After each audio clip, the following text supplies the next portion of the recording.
수만 명의 이목이 집중된 재벌가 파티에서 남편에게 대놓고 꺼져서 변기나 뚫어라는 막말을 듣는 여자를 본 적 있으신가요? 바로 접니다.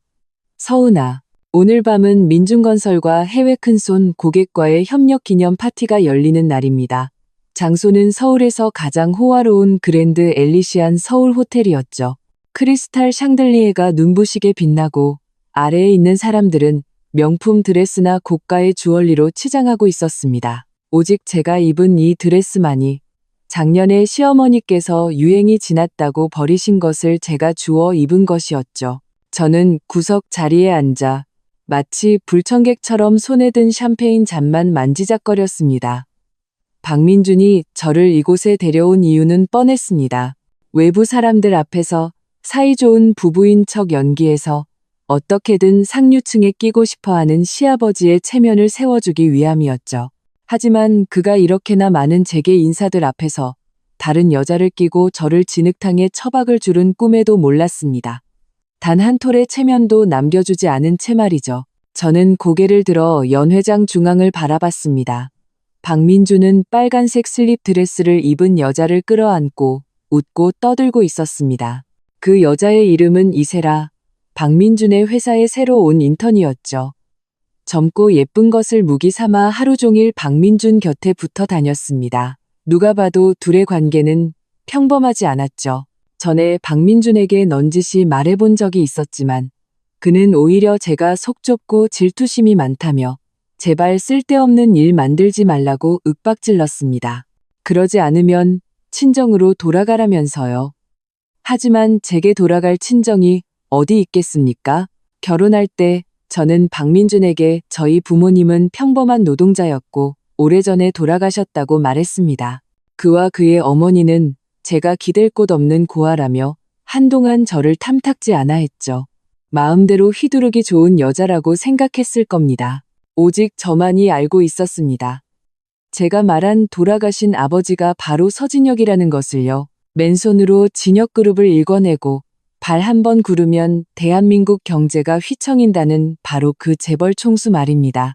제가 신분을 숨기고 박민준과 결혼한 이유는 단 하나였습니다.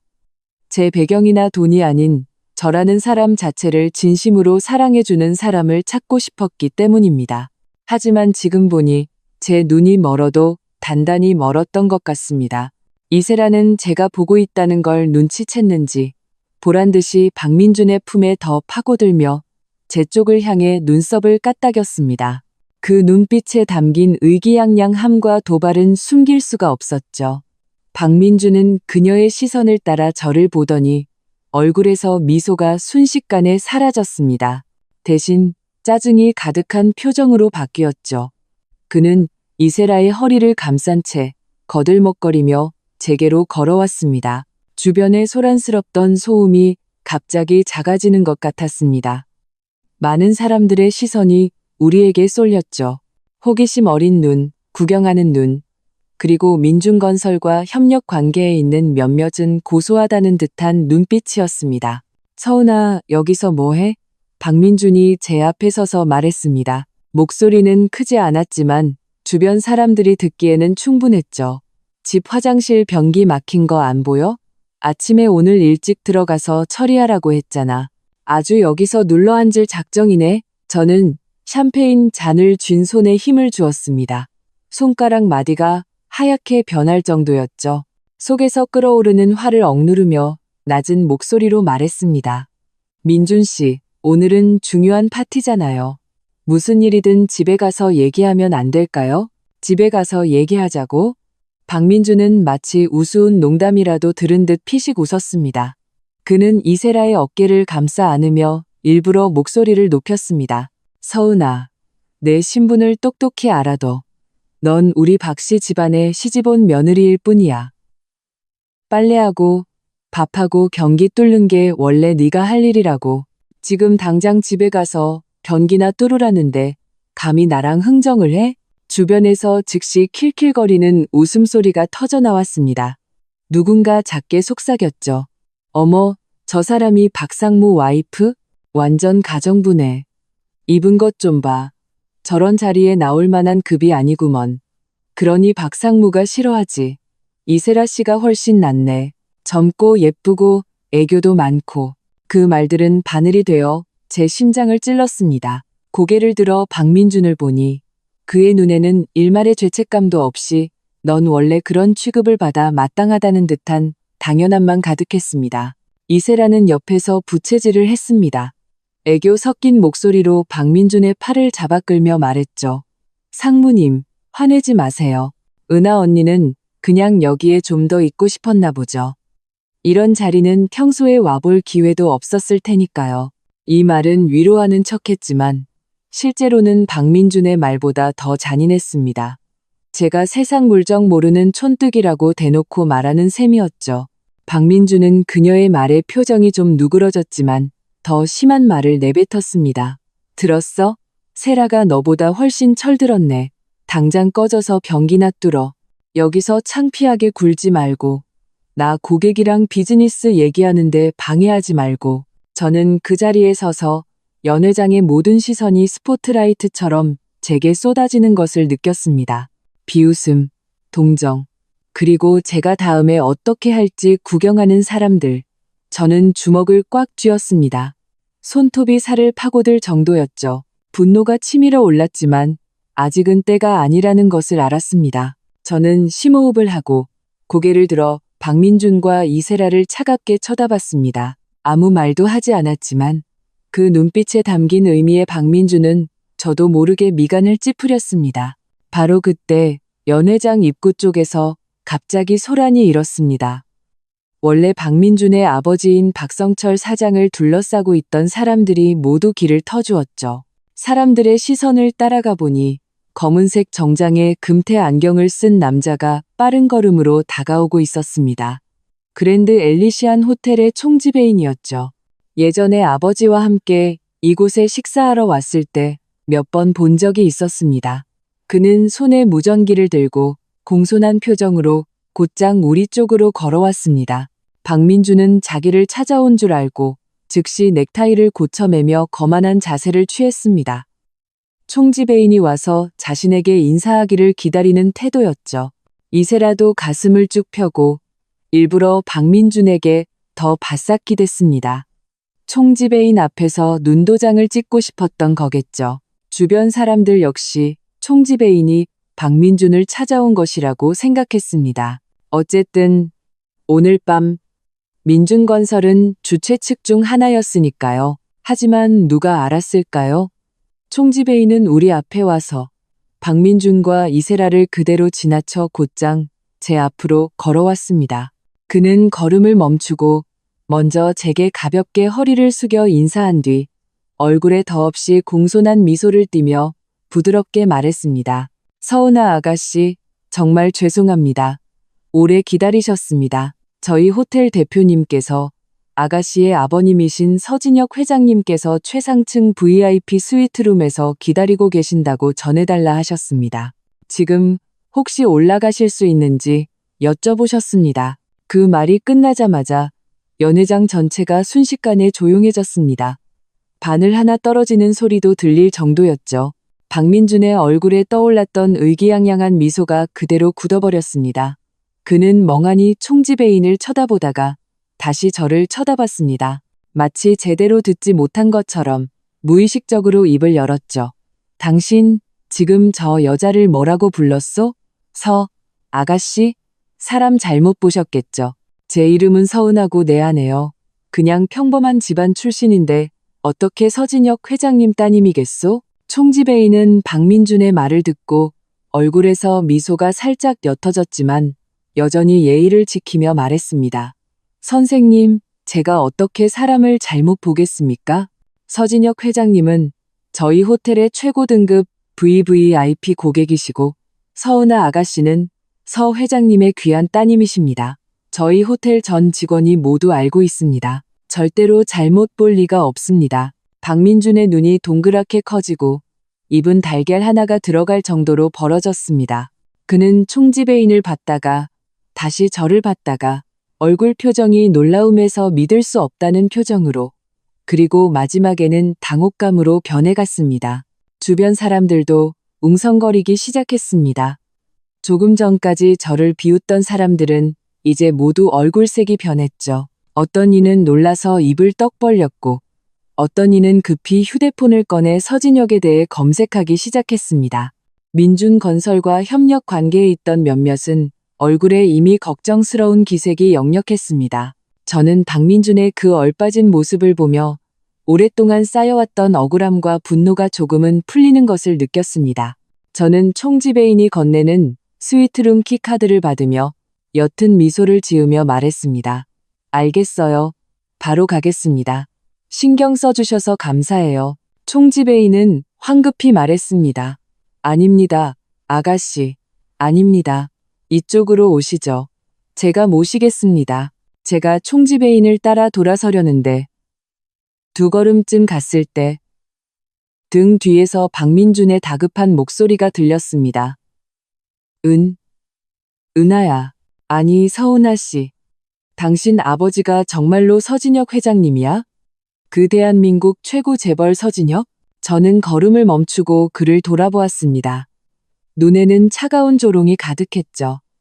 아무 말도 하지 않고 그저 총지배인을 따라 최상층 스위트룸으로 향했습니다. 등 뒤에서는 여전히 믿을 수 없다는 듯한 공포에 질린 박민준의 목소리가 들려왔고 주변 하객들의 웅성거리는 소리도 다시 커졌습니다.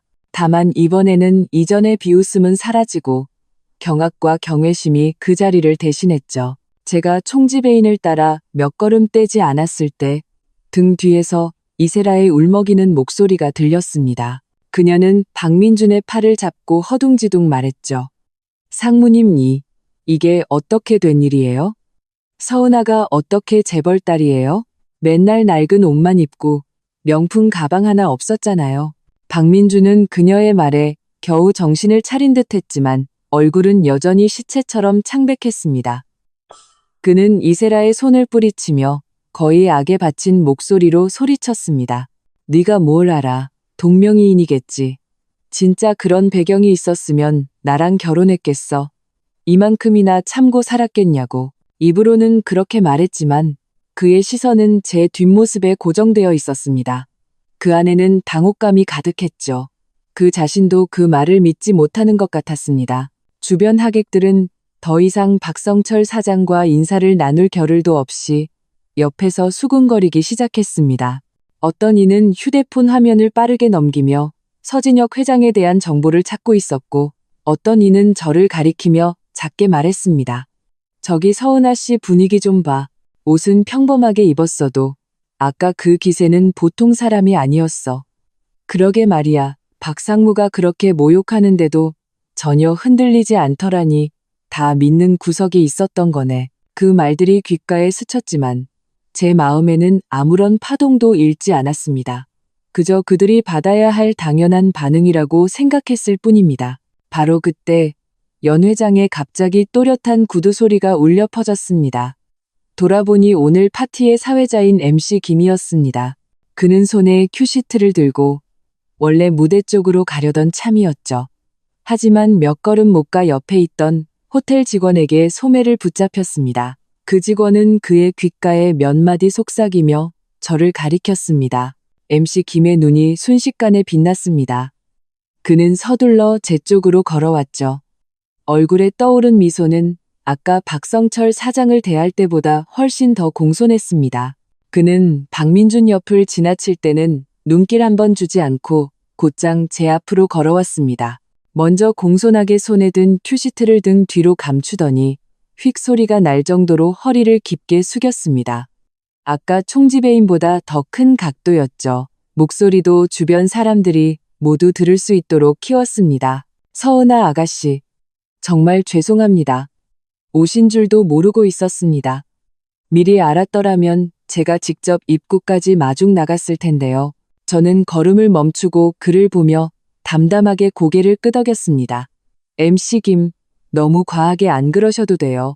그냥 구경하러 온 거예요. 사실 저는 MC 김과 한 번 만난 적이 있었습니다. 작년에 아버지와 함께 한 비즈니스 파티에 참석했을 때 그도 사회자였고 아버지와 몇 마디 나누기도 했죠. 다만 그때 저는 명품 드레스를 입고 있었기에 낡은 드레스를 입은 지금의 저를 알아보지 못했을 뿐입니다. MC 김은 허리를 펴며 황급히 손을 저었습니다. 아가씨, 그런 말씀 마십시오. 아가씨께서 와주신 것만으로도 오늘 밤 파티의 영광입니다. 아, 그리고 서 회장님께서 아까 제게 당부하셨습니다. 아가씨께서 오시면 혹시 괜찮으시다면 잠시 무대에 올라 하객분들께 인사 한 말씀 해주시면서 얼굴을 비춰주셨으면 한다고요. 그 말이 나오자 박민준의 얼굴이 샷 소리가 날 정도로 더 하얗게 질렸습니다. 그는 앞으로 2걸음 달려 나와 저와 MC 김 사이를 막으려는 듯 더듬거리며 말했습니다. 김 사회자님, 뭐 착오가 있으신 거 아닙니까? 쟤는 그냥 제 아내 서은아입니다.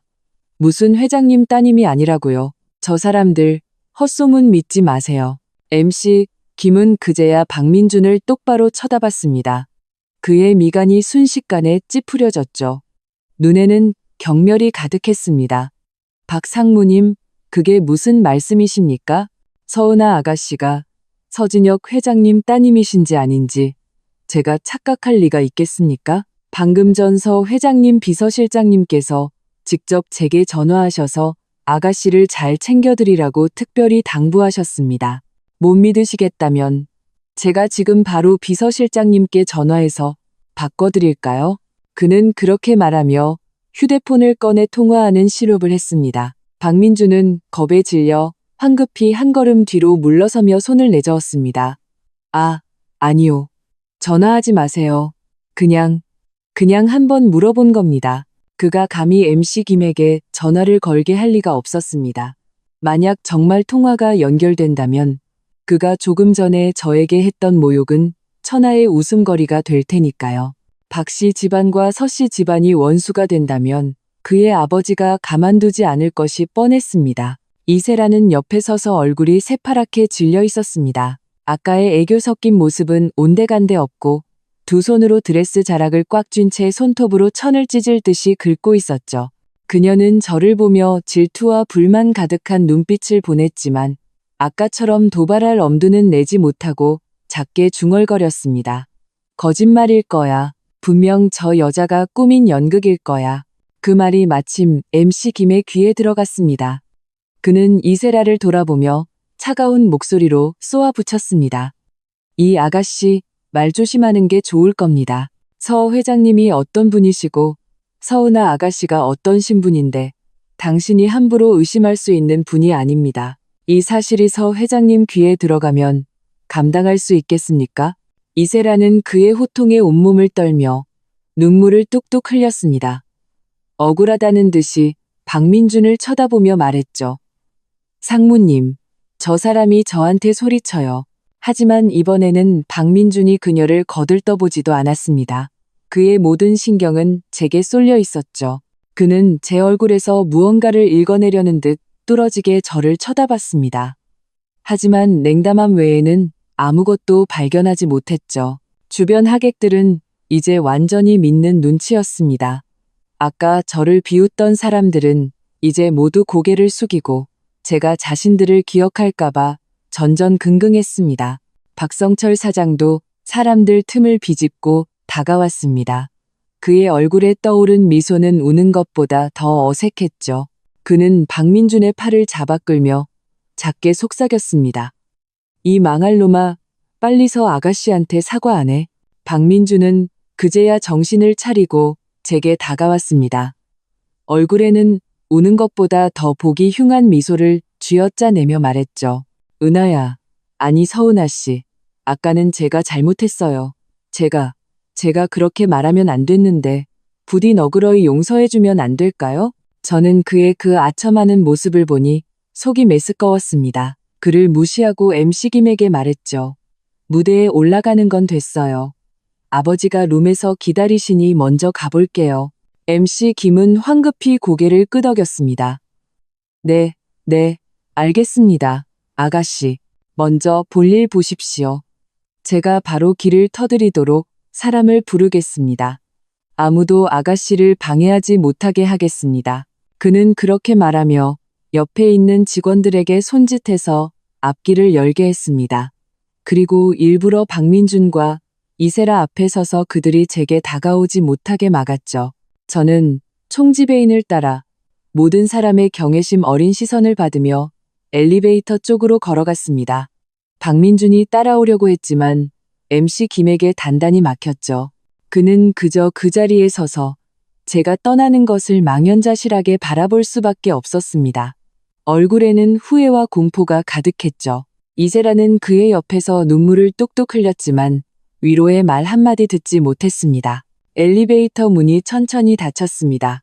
저는 엘리베이터 거울에 비친 제 모습을 보며 마침내 입가에 옅은 미소를 띄었습니다.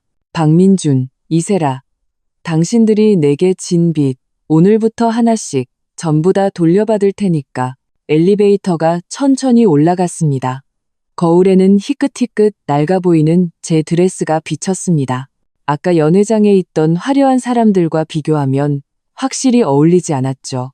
하지만 저는 조금도 창피하지 않았습니다. 오히려 안도의 한숨을 내쉬었죠.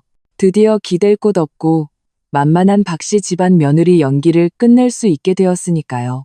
띵 하는 소리와 함께 엘리베이터 문이 열렸습니다.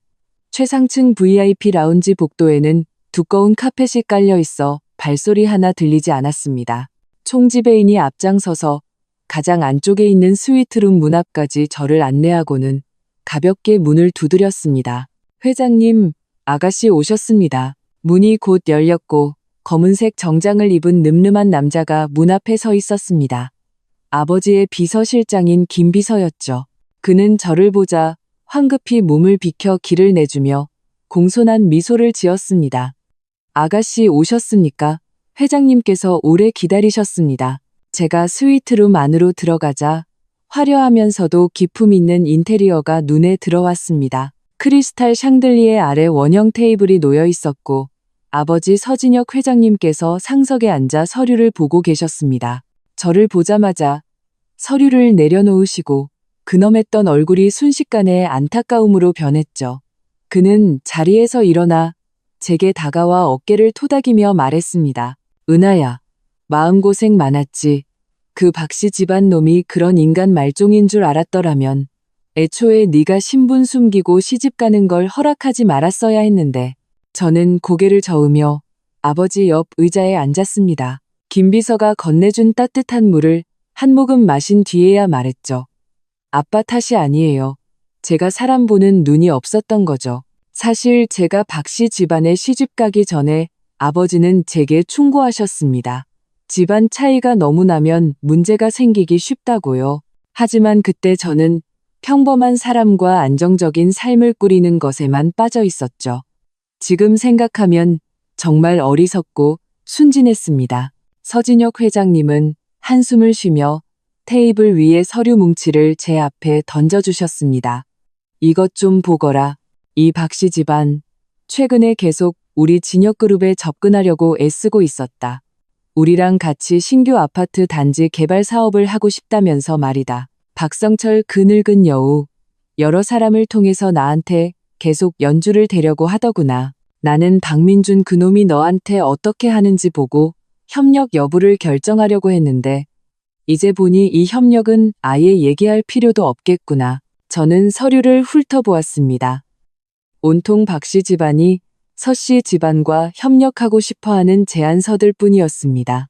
심지어 서은하와의 관계를 이용해 조속히 협력을 성사시킨다는 문구까지 적혀 있었죠. 제 마음속에서 차가운 웃음이 터져 나왔습니다. 알고 보니 박민준이 처음 저와 결혼한 것도 이런 속셈이 있었을지도 모르는 일이었습니다. 다만 그때는 저를 평범한 사람으로 알고 큰 기대를 하지 않았을 뿐이겠죠. 바로 그때 김비서가 무전기를 들고 다가와 서진혁 회장님께 말했습니다. 회장님, 아래 연회장이 좀 소란스럽습니다. 박상무가 계속해서 하객들에게 서은하 아가씨는 회장님 따님이 아니라고 해명하고 다닌다고 합니다. 그리고 회장님께서 사람을 시켜 연극을 하는 것이라고도. 서진혁 회장님의 얼굴이 순식간에 굳어졌습니다. 그는 테이블을 탁 치며 목소리를 높였죠. 괘씸한 놈들. 이 박씨 집안 부자가 정말 하늘 무서운 줄 모르는구나. 은하야, 가자. 아빠랑 같이 내려가서 네가 대체 누구 딸인지 똑똑히 보여주자. 저는 물컵을 내려놓으며 고개를 끄덕였습니다. 네. 저도 박민준과 이세라가 자신들이 모욕했던 사람이 도대체 어떤 신분인지 확실히 깨닫게 해주고 싶어요. 김 비서가 앞장서고 저와 아버지는 그 뒤를 따라 엘리베이터로 향했습니다. 엘리베이터 문이 다시 열렸을 때 아래 연 회장의 소음이 희미하게 들려왔습니다. 박민준의 목소리도 들렸죠. 그는 여전히 사람들에게 변명하고 있는 듯 했습니다. 믿지 마세요. 서은아는 그냥 평범한 집안 출신입니다. 어떻게 서진혁 회장님 딸이겠어요? 분명 호텔 사람들이랑 짜고 여러분을 속이려는 겁니다. 아버지는 냉소를 지으며 먼저 엘리베이터에서 내려 연 회장 중앙으로 걸어가셨습니다. 소란스럽던 연 회장은 아버지가 들어서는 것을 보고 순식간에 조용해졌습니다. 서진혁 회장님의 사진은 경제 잡지에 자주 실렸기 때문에 재계 인사들 중 그를 알아보는 사람이 많았죠. 박민준은 한 하객의 손을 붙잡고 제가 사기꾼이라고 말하던 중이었습니다. 고개를 돌려 아버지를 보자 그의 얼굴에서 미소가 그대로 굳어버렸습니다. 손도 저도 모르게 스르르 내려갔죠. 입을 떡 벌린 채 한마디도 하지 못했습니다. MC 김은 아버지를 보자마자 마이크를 들고 달려와 아버지께 깊이 허리를 숙였습니다. 그의 목소리가 마이크를 통해 연 회장 전체에 울려 퍼졌습니다. 서 회장님, 어떻게 오셨습니까? 미리 연락을 받지 못해 정말 신뢰가 많았습니다. 서진혁 회장님은 MC 김을 거들떠보지도 않고 곧장 제 곁으로 와서 제 어깨를 감싸 안았습니다. 그리고 MC 김의 손에서 마이크를 받아들어 장례를 한번 훑어본 뒤 마지막으로 박민준에게 시선을 고정했습니다. 목소리는 우렁차고 기세가 넘쳤습니다. 여러분께 제 딸 서은아를 소개합니다. 제 딸이 평범한 삶을 살고 싶어 해서 그동안 신분을 숨기고 박민준 씨와 결혼했습니다. 하지만 저는 몰랐습니다. 저 서진혁의 딸이 오늘 같은 자리에서 사람들 앞에서 모욕을 당하고 심지어 집에 가서 변기나 뚫으라는 말을 듣게 될 줄은요. 그 말이 나오자 장내가 술렁였습니다. 아까 박민준의 말에 동조하던 하객들은 이제 모두 한 걸음 뒤로 물러나 박민준과 거리를 두었습니다. 어떤 이는 박민준을 가리키며 작게 속삭였습니다. 세상에 진짜 서 회장님 따님이었네. 박상무 간도 크지. 어떻게 서 아가씨한테 그런 짓을. 끝났네 끝났어. 박씨 집안은 이제 끝장이야. 서 회장님 눈 밖에 나서 재계에서 살아남을 수 있겠어? 박민준의 얼굴은 종이장처럼 하얗게 질렸습니다. 다리에 힘이 풀려 그 자리에 주저앉을 뻔했죠. 다행히 옆에 있던 웨이터가 그를 부축해 주었습니다. 그는 저와 아버지를 보며 목소리를 심하게 떨었습니다. 서 회장님, 저는 은하가 회장님 따님인 줄 정말 몰랐습니다. 알았더라면 제게 간이 100개라도 감히 은하를 모욕하지 못했을 겁니다. 이세라는 옆에 서서 박민준보다 더 흉한 얼굴색을 하고 있었습니다. 그녀는 아버지께 다가가 말을 걸어보려고 했지만 두 걸음 떼기도 전에 김 비서에게 가로막혔습니다. 김 비서는 그녀를 차갑게 쳐다보며 말했죠. 아가씨, 회장님과 아가씨께서 말씀 중이십니다.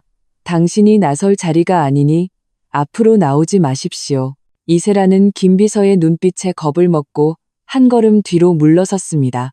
눈물이 또다시 흘러내렸죠. 하지만 이번에는 아무도 그녀를 동정하지 않았습니다. 오히려 몇몇 하객들이 그녀를 손가락질하며 말했죠. 저 여자였지? 아까 박상무랑 같이 서아가씨 모욕했던 여자.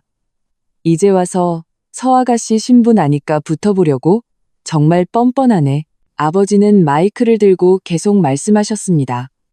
박민준, 내 딸이 너와 결혼한 것은 너와 함께 행복한 가정을 꾸리고 싶어서였다. 그런데 너는 어땠나? 내 딸의 선의를 당연하게 여기고 밖에서는 다른 여자에게 희희낙낙하며 심지어 사람들 앞에서 내 딸을 모욕했다. 내 놈의 박씨 집안이 이 책임을 감당할 수 있을 것 같으냐? 박민준은 쿵 소리를 내며 그 자리에 무릎을 꿇었습니다. 두 손으로 바닥을 짚고 머리를 깊이 숙인 채 울먹이는 목소리로 말했습니다. 회장님, 제가 잘못했습니다. 정말 잘못했습니다. 부디 너그러이 용서해 주십시오. 저를 탓하시고 저희 박씨 집안은 제발 그냥 놔주시면 안 되겠습니까? 제가 앞으로 은하에게 정말 잘하겠습니다. 다시는 은하 속 썩이는 일 없을 겁니다.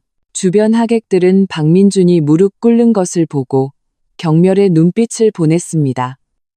누군가 작게 말했죠. 아까는 그렇게 기세등등하더니 이제 와서 무서운가 보네. 진작 잘하지. 그러게. 저런 남자한테서 아가씨가 뭐가 아쉬워서 시집 갔을까. 저는 무릎 꿇고 있는 박민준을 보며 일말의 동정심도 없이 오직 역겨움만 느꼈습니다. 아버지 손에서 마이크를 건네받았습니다. 목소리는 평온했지만 서늘함이 담겨 있었죠. 박민준, 지금 와서 그런 말을 하기엔 너무 늦었어. 내가 나를 모욕했을 때 오늘 같은 날이 올 거라고는 생각 못했니? 제 목소리는 크지 않았지만 마치 얼음 송곳처럼 박민준의 심장에 박혔습니다. 그는 벌떡 고개를 들었습니다. 얼굴은 눈물과 식은땀으로 범벅이 되어 있었고 머리는 닭 둥지처럼 헝클어져 있었습니다. 아까 파티에서의 의기양양한 모습은 온데간데 없었죠. 은하야, 내가 정말 잘못했어. 박민준은 무릎으로 카펫을 쓸며 앞으로 다가와 제 드레스 자락을 잡으려고 했습니다. 제발 한 번만 더 기회를 줘. 앞으로는 뭐든지 내 말만 들을게. 빨래, 밥, 변기 뚫는 거 다 내가 할게. 다시는 너한테 상처 안 줄게. 그 말이 끝나자마자 옆에 있던 이세라가 다급해졌습니다. 그녀는 김비서의 재질을 뿌리치고 앞으로 달려나와 박민준의 팔을 붙잡았습니다. 울먹이며 말했죠. 상무님, 저한테 이러시면 안 되죠. 우리 좋았잖아요. 어떻게 저 여자 때문에 저를 버리실 수 있어요? 박민준은 지금 머릿속에 어떻게 하면 저와 아버지의 화를 풀 수 있을까 하는 생각뿐이었습니다. 이세라의 기분 따위는 신경 쓸 겨를이 없었죠. 그는 마치 불에 댄 것처럼 이세라의 손을 거칠게 뿌리쳤습니다. 그 힘에 이세라는 비틀거리며 몇 걸음 뒤로 물러나다 하마터면 바닥에 넘어질 뻔했습니다. 닥쳐. 박민준이 이세라를 향해 소리쳤습니다. 눈에는 짜증과 혐오가 가득했죠. 내가 내 귓가에서 계속 부추기지만 않았어도 내가 은하랑 싸울 일도 없었어. 이런 멍청한 짓을 하지도 않았을 거라고. 근데 아직도 정신 못 차리고 나를 귀찮게 해? 당장 꺼져. 이세라는 그의 호통에 멍하니 서 있었습니다. 눈물이 더 심하게 흘러내렸고 입술을 떨었지만 한마디도 하지 못했습니다. 주변 하객들은 그녀의 그 모습을 보고 동정은커녕 오히려 웃음을 터뜨리는 사람도 있었습니다. 하하하. 저 여자 아까는 엄청 더위하더니 이제 와서 박 상무한테 희생양이 됐네. 자업자득이지. 누가 박 상무랑 같이 서 아가씨를 괴롭히래? 박성철 사장도 황급히 달려왔습니다. 그는 먼저 박민준의 다리를 걷어차며 화난 척 말했습니다. 이 망할 놈아. 내가 서 아가씨한테 잘하라고 그렇게 말했건만 넌 듣지도 않더니 이제 와서 큰일 저지르고 무서운 줄 아는 거냐. 하지만 그는 그 말을 끝내자마자 저와 아버지를 향해 굽실거리며 미소를 지었습니다. 태도는 더없이 공손했죠. 서 회장님, 서 아가씨. 민준이가 아직 젊고 철이 없어서 그렇습니다. 두 분께서 너그러이 용서해 주시고 어린 놈과 다투지 말아 주십시오. 저희 박씨 집안이 앞으로 서 아가씨께 꼭 보답하겠습니다. 저희가 전에 얘기했던 협력건은 계속 진행할 수 있는 거겠지요? 아버지는 냉소를 지으며 아무 말 없이 저를 쳐다보셨습니다. 명백히 제가 결정하라는 뜻이었죠. 저는 마이크를 옆에 있던 MC 김에게 건네고 박성철 사장 앞으로 걸어가 차가운 눈빛으로 그를 쳐다봤습니다. 박 사장님, 지금 와서 저한테 그런 말씀을 하시는 게 너무 늦었다고 생각하지 않으세요? 제가 처음 박씨 집안에 시집 왔을 때 사장님께서 뭐라고 하셨죠? 제가 출신이 평범해서 민준이와 어울리지 않는다고, 박씨 집안에서 일이나 많이 하고 말은 적게 하라고 집안 망신시키지 말라고 하셨잖아요. 그때는 제가 서진혁 회장의 딸일 수도 있다는 생각은 왜 못하셨어요? 박성철 사장의 얼굴이 순식간에 붉어졌습니다. 그는 우물쭈물하며 말했죠. 그때는 제가 몰라서 그랬지요. 아가씨 신분을 알았더라면 제가 절대로 그렇게 말하지 않았을 겁니다. 몰라서요? 저는 피식 웃었습니다. 제가 아버지 딸이 아니었더라도 저는 박민준 씨와 혼인신고를 한 아내입니다. 당신들 박씨 집안이 저를 그렇게 대하는 게 당연하다고 생각하셨던 거 아닌가요?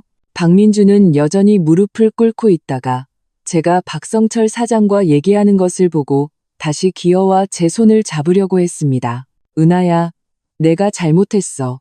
앞으로 정말 잘할게. 우리가 결혼한 세월을 생각해서라도 한 번만 더 기회를 주면 안 될까? 네가 전에 연남동 디저트 카페 케이크 좋아한다고 했잖아. 내가 내일 가서 줄 서서 사다 줄게. 네가 좋아하던 그 목걸이도 사줄게. 내가 화만 풀린다면 뭐든지 다 사줄게. 저는 한 걸음 뒤로 물러나 그의 손을 피했습니다. 눈빛은 얼음장처럼 차가웠죠. 박민준, 지금 와서 그런 걸로 나를 매수할 수 있을 거라고 생각해? 내가 그 디저트 카페 케이크 먹고 싶다고 했을 때 너는 내가 유난 떤다고 했어. 그런 싸구려가 뭐가 맛있냐면서. 내가 그 목걸이 좋아한다고 했을 때 너는 내가 사치 부린다고 했지. 평범한 집안 여자가 그런 비싼 목걸이는 뭐하러 하냐면서. 이제 와서 그게 생각나? 너무 늦었어. 주변 하객들은 그 말을 듣고 수군거리기 시작했습니다. 세상에 박상무가 서 아가씨한테 그렇게 인색하게 굴었구나. 그러게, 서 아가씨가 재벌딸이 아니었어도 저런 대접을 받으면 안 되지. 내가 보기엔 박상무는 자업자득이야. 이제 와서 후회하면 뭐해. 박민준의 얼굴이 붉어졌다 하얘졌다 했습니다. 그는 입을 열어 변명하려 했지만 무슨 말을 해야 할지 몰랐습니다. 이세라는 옆에 서서 박민준이 제게 저자세로 구는 것을 보니 더 화가 났습니다. 그녀는 이를 악물고 다시 입을 열었죠. 상무님, 저 여자한테 빌지 마세요. 재벌딸이면 뭐해요. 박씨 집안에 있을 때는 하녀나 다름없었잖아요. 빨래하고 밥하고 청소하고. 이제 와서 고상한 척은. 그 말은 아버지를 완전히 격노하게 했습니다. 아버지는 한 걸음 앞으로 나와 날카로운 눈빛으로 이세라를 쏘아보셨습니다. 내가 뭐라고? 내 딸이, 이 서진혁의 딸이 언제 너희 박씨 집안 하녀가 됐다는 거냐. 김비서가 즉시 한 걸음 앞으로 나와 공손하게 말했습니다. 회장님, 분부만 내리십시오. 이 여자를 당장 끌어내. 서진혁 회장님의 목소리에는 분노가 서려 있었습니다. 앞으로 그랜드 엘리시안 호텔은 물론 우리 진혁그룹 산하의 모든 사업장에 이 여자가 발도 못 붙이게 해. 김비서는 고개를 끄덕이고 옆에 있던 경호원 2명에게 눈짓했습니다. 경호원들은 즉시 다가와 이세라의 양팔을 붙잡았습니다. 이세라는 겁에 질려 비명을 질렀습니다. 놔요, 나 안 나가. 상무님, 저 좀 구해주세요. 박민준은 경호원들에게 끌려나가는 이세라를 보며 입술을 달싹였지만 감히 아무 말도 하지 못했습니다. 그는 지금 자기 몸 하나 건사하기도 힘들었기에 이세라를 신경 쓸 겨를이 없었죠. 저는 박민준의 그 비겁한 모습을 보며 이 결혼에 대한 마지막 남은 미련마저 완전히 사라졌습니다. 저는 그에게 말했습니다. 박민준, 우리 이혼해. 이혼이라는 2글자를 듣자 박민준의 얼굴이 순식간에 잿빛으로 변했습니다. 그는 벌떡 일어나 제 바짓가랑이를 붙잡고 울부짖었습니다. 은하야, 안 돼. 이혼은 안 돼. 내가 이혼하면 우리 박씨 집안은 끝장이야. 제발 이혼만은 하지 말아줘. 저는 그의 손을 거칠게 뿌리치고 아버지를 향해 돌아섰습니다. 아빠, 우리 가요. 여긴 너무 더러워요. 아버지는 고개를 끄덕이고 김비서에게 말씀하셨습니다. 지금 즉시 민중건설과의 모든 협력을 중단하도록 지시하게. 그리고 재무팀에 확인해서 박씨 집안이 우리 진혁그룹에 빚진 돈이 있는지 알아보고 있다면 내일 당장 사람을 보내 받아내도록 해. 그 말을 끝으로 아버지는 제 어깨를 감싸고 호텔 입구로 향했습니다. 박민주는 뒤에서 제 이름을 부르며 울부짖었고 박성철 사장도 안절부절 못하며 발을 동동 굴렀지만 우리 중 누구도 돌아보지 않았습니다. 주변 하객들은 우리가 떠나는 뒷모습을 경외심 가득한 눈빛으로 바라볼 뿐 이전의 경멸은 찾아볼 수 없었죠. 저와 아버지가 그랜드 엘리시안 호텔 입구에 막 도착해서 차에 타려던 참이었습니다. 등 뒤에서 갑자기 다급한 발소리가 들려왔습니다. 이세라의 날카로운 고함 소리도 섞여 있었죠. 서은아, 거기서 도망갈 생각 마. 돌아보니 이세라가 머리는 헝클어지고 드레스에는 먼지가 잔뜩 묻은 채 서 있었습니다. 분명 아까 경호원들에게 끌려나가면서 발버둥 친 탓이겠죠. 그녀는 경호원 2명의 손을 뿌리치고 미친 사람처럼 제게 달려왔습니다. 얼굴에는 흉측한 표정이 가득했죠. 아까의 애교 섞인 모습은 온데간데 없었습니다. 서은아, 잘난 척하지 마. 이세라는 제 앞에 달려와 제 코앞에 손가락질하며 날카롭게 소리쳤습니다. 네가 진짜 재벌 딸이라고 생각해. 내가 보기엔 너 호텔 사람들이랑 짜고 연극하는 거야. 박 상무님이랑 이혼하기 싫어서 갈 곳 없어질까봐 이런 장꾀를 부리는 거잖아. 주변을 지나가던 사람들이 이 소란에 이끌려 걸음을 멈추고 구경하기 시작했습니다. 어떤 이는 휴대폰을 꺼내 사진을 찍기도 했죠. 호텔 입구의 경호원들이 급히 달려와 이세라를 떼어놓으려 했지만 그녀는 거칠게 그들을 밀쳐냈습니다. 건드리지 마. 오늘 내가 이 여자의 정체를 꼭 밝혀낼 테니까. 아버지는 미간을 찌푸리고 입을 열려 하셨지만 제가 손을 들어 막았습니다. 저는 담담하게 이세라를 쳐다보며 말했죠. 내가 재벌 딸인지 아닌지는 네가 판단할 일이 아니야. 오히려 너야말로 아까 연회장에서 박민준이랑 같이 나를 모욕하고 이제 와서는 행패를 부리고 있잖아. 그렇게 억울해? 억울하고 말고. 이세라의 눈컹이 붉어졌습니다. 목소리에는 질투가 가득했죠. 왜 네가 박 상무님이랑 결혼할 수 있었던 건데? 왜 갑자기 네가 재벌 딸이 되는 건데? 내가 너보다 젊고 너보다 예뻐. 박 상무님은 원래 나랑 함께해야 했어. 네가 내 모든 걸 뺏어간 거야.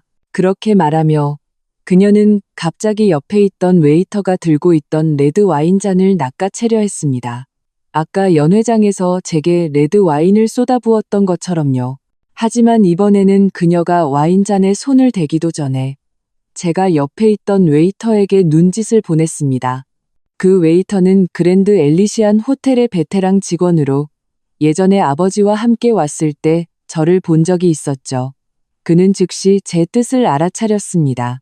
이세라의 손이 와인잔에 닿으려는 순간 웨이터는 휙 몸을 돌리더니 손목을 꺾어 잔에 담긴 레드와인을 쏴 소리와 함께 이세라의 얼굴과 몸에 전부 쏟아부었습니다. 짙은 붉은색 와인이 이세라의 머리카락을 타고 흘러내려 그녀의 빨간 슬립 드레스를 더 짙게 물들였습니다.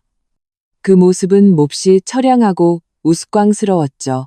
주변 구경꾼들은 웃음을 참지 못했습니다. 누군가 작게 말했죠. 하하, 저게 바로 자업자득이지.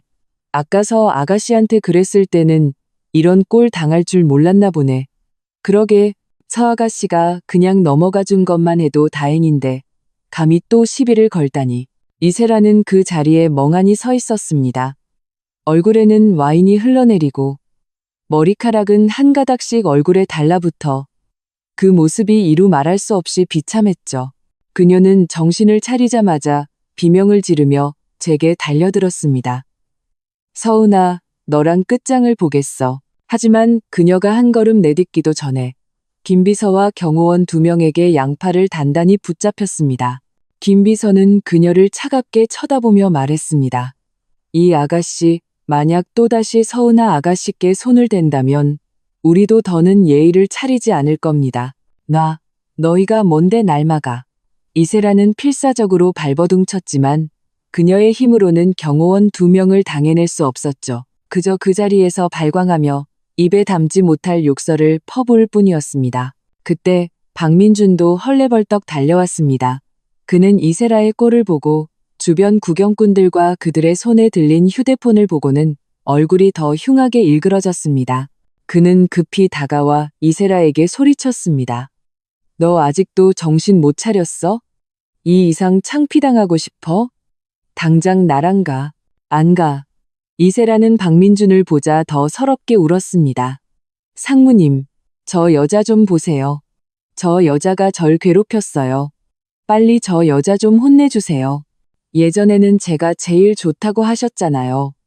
왜 지금은 제 편을 안 들어주세요? 박민준은 지금 머릿속에 어떻게 하면 저와 아버지의 분노를 가라앉힐 수 있을까 하는 생각뿐이었습니다. 이세라를 도울 여유 따위는 없었죠. 그는 이세라가 더 끔찍한 말을 내뱉을까봐 황급히 경호원들에게 말했습니다. 빨리 저 여자 좀 끌고 가세요. 여기서 더 망신당하게 두지 말고요. 경호원들은 고개를 끄덕이고 여전히 울부짖으며 발버둥치는 이세라를 끌고 호텔 옆 작은 골목으로 향했습니다. 이세라의 울음소리는 점점 멀어지다 마침내 들리지 않게 되었죠. 주변 구경꾼들은 더 볼거리가 없자 흩어지기 시작했습니다. 다만 떠나면서도 제 쪽을 몇 번이고 돌아보았죠. 눈에는 호기심과 경외심이 가득했습니다. 박민준은 그 자리에 서서 어쩔 줄 몰라 하며 저를 쳐다봤습니다. 얼굴에는 아첨하는 듯한 미소가 가득했죠. 은하야, 미안해. 웃음거리를 보여줬네. 세라 걔가 너무 충동적이라서. 내가 집에 가서 꼭 제대로 타일러서 너한테 사과하게 할게. 저는 그의 그 위선적인 모습을 보니 속이 메스꺼웠습니다. 그를 무시하고 아버지를 향해 말했죠. 아빠, 우리 차에 타요. 더 이상 여기 있기 싫어요. 아버지는 고개를 끄덕이고 차 문을 열어 제가 먼저 타게 해주셨습니다. 그리고 자신도 차에 올라 운전기사에게 말했죠. 본가로 가게. 차가 천천히 움직이기 시작했습니다. 저는 차창 밖으로 박민준이 여전히 그 자리에 서서 우리 차를 애처롭게 바라보는 것을 보았습니다. 마치 버려진 강아지 같았죠. 저는 냉소를 지으며 고개를 돌려 더는 보지 않았습니다. 박민준, 이세라, 당신들이 예전에 내게 저지른 짓들, 나는 절대로 이대로 넘어가지 않을 거야. 이혼은 시작일 뿐이야. 앞으로 나는 너희가 저지른 짓에 대해 응당한 대가를 치르게 할 테니까. 차는 저와 박민준이 살던 낡은 아파트 단지 앞에 멈춰 섰습니다. 복도 벽은 페인트가 벗겨져 있었고 서씨 집안 본가와 비교하면 하늘과 땅 차이였죠. 예전에 이곳에 살 때는 박민준과 함께라면 그걸로 충분하다고 생각했습니다. 이제 와보니 그때의 저는 정말 바보 같았죠. 은하야, 아빠가 같이 올라가 줄까? 서진혁 회장님은 걱정스러운 눈빛으로 저를 보셨습니다. 저는 고개를 저으며 차문을 열었습니다. 아니에요, 아빠. 그냥 제 물건 좀 챙겨서 금방 내려올게요. 차에서 기다리고 계세요. 복도로 들어서서 3층으로 올라갔을 때 등 뒤에서 다급한 발소리가 들렸습니다. 돌아보니 박민준이었습니다. 그의 손에는 제 외투가 들려 있었죠. 분명 호텔에서부터 택시를 타고 쫓아온 것이겠죠. 땀으로 흠뻑 젖어 넥타이도 삐뚤어져 있었습니다. 은하야, 잠깐만. 박민준은 제 앞에 달려와 제 손을 잡으려 했지만 제가 피했습니다. 그는 잠시 멈칫하더니 황급히 외투를 건네며 비굴하게 말했습니다. 은하야, 밖은 바람이 차. 외투 입어. 감기 걸리면 안 되잖아. 저는 그의 외투를 받지 않고 곧장 집 문 앞으로 가서 열쇠로 문을 열었습니다. 집안은 예전 그대로였습니다. 거실 소파에는 분홍색 여성용 외투가 던져져 있었죠. 이세라가 지난번에 왔을 때 두고 간 것이었습니다. 박민준은 치우지 않았고 제가 전에 말했을 때도 제가 유난 떤다고 했었죠. 저는 침실로 들어가 옷장을 열고 제 옷을 챙기기 시작했습니다. 박민준은 제 뒤를 졸졸 따라다니며 계속해서 애원했습니다. 은하야, 내가 잘못했어. 정말 잘못했어. 전에는 다 이세라가 나를 유혹해서 그런 거야. 내가 잠시 정신이 나갔었어. 내 마음속에 가장 사랑하는 사람은 너뿐이야. 제발 이혼만은 하지 말아줘. 제 손은 멈추지 않았습니다. 저는 차갑게 말했죠. 박민준, 그런 말 할 필요 없어. 듣고 싶지 않으니까. 은하야, 진심이야. 박민주는 한 걸음 다가와 제 손목을 붙잡았습니다. 눈에는 절박함이 가득했죠. 앞으로는 다시는 이세라랑 연락 안 할게. 회사에서 해고할게. 매일 집에 있으면서 너랑 같이 있을게. 빨래, 밥, 다 내가 할게. 내가 시키는 건 뭐든지 할게. 제발 한 번만 더 기회를 줘. 저는 그의 손을 거칠게 뿌리치고 돌아서서 그를 쳐다봤습니다. 눈에는 조롱이 가득했죠. 박민준, 지금 와서 그런 말을 하는 게 우습다고 생각하지 않아? 네가 그 많은 사람들 앞에서 나더러 집에 가서 변기나 뚫으라고 했을 때 오늘 같은 날이 올 거라고는 생각 못했어? 네가 이세라랑 내 앞에서 애정 행각을 벌일 때 내가 상처받을 거라는 생각은 못했냐고. 박민준의 얼굴이 순식간에 붉어졌습니다. 그는 고개를 숙이고 목소리가 작아졌습니다. 그때는 내가 미쳤었나 봐. 너한테 그렇게 대하면 안 됐는데 앞으로는 다시는 안 그럴게. 은하야, 우리가 결혼한 세월을 생각해서라도 이혼만은 하지 말아줘. 이혼하면 우리 박씨 집안은 끝장이야. 아버지도 나 때문에 쓰러지실 거라고. 저는 그를 보며 더 큰 역겨움을 느꼈습니다. 그는 지금까지도 박씨 집안과 자기 아버지만 생각하고 있었죠. 제 생각은 전혀 하지 않았습니다. 저는 침대 옆 서랍장에서 서류 한 부를 꺼내 박민준 앞 침대 위에 던졌습니다. 이혼 합의서야. 나는 이미 서명했어. 너도 보고 문제 없으면 서명해. 박민준은 이혼 합의서라는 네 글자를 보고 얼굴이 순식간에 잿빛으로 변했습니다. 그는 합의서를 집어들었고 손이 심하게 떨렸습니다. 몇 번이고 뒤집어 본 후에야 고개를 들고 붉어진 눈으로 저를 쳐다봤습니다. 은하야, 정말 나랑 이혼하려는 거야? 그렇게 모질게 굴어야겠어? 모질다고? 저는 피식 웃었습니다. 박민준, 네가 나한테 한 짓에 비하면 이 정도는 아무것도 아니지. 내가 나를 모욕했을 때는 내 자신이 모질다고 생각 안 했어? 박민준은 갑자기 쿵 소리를 내며 무릎을 꿇었습니다. 두 손으로 제 바짓가랑이를 붙잡고 눈물을 뚝뚝 흘렸습니다.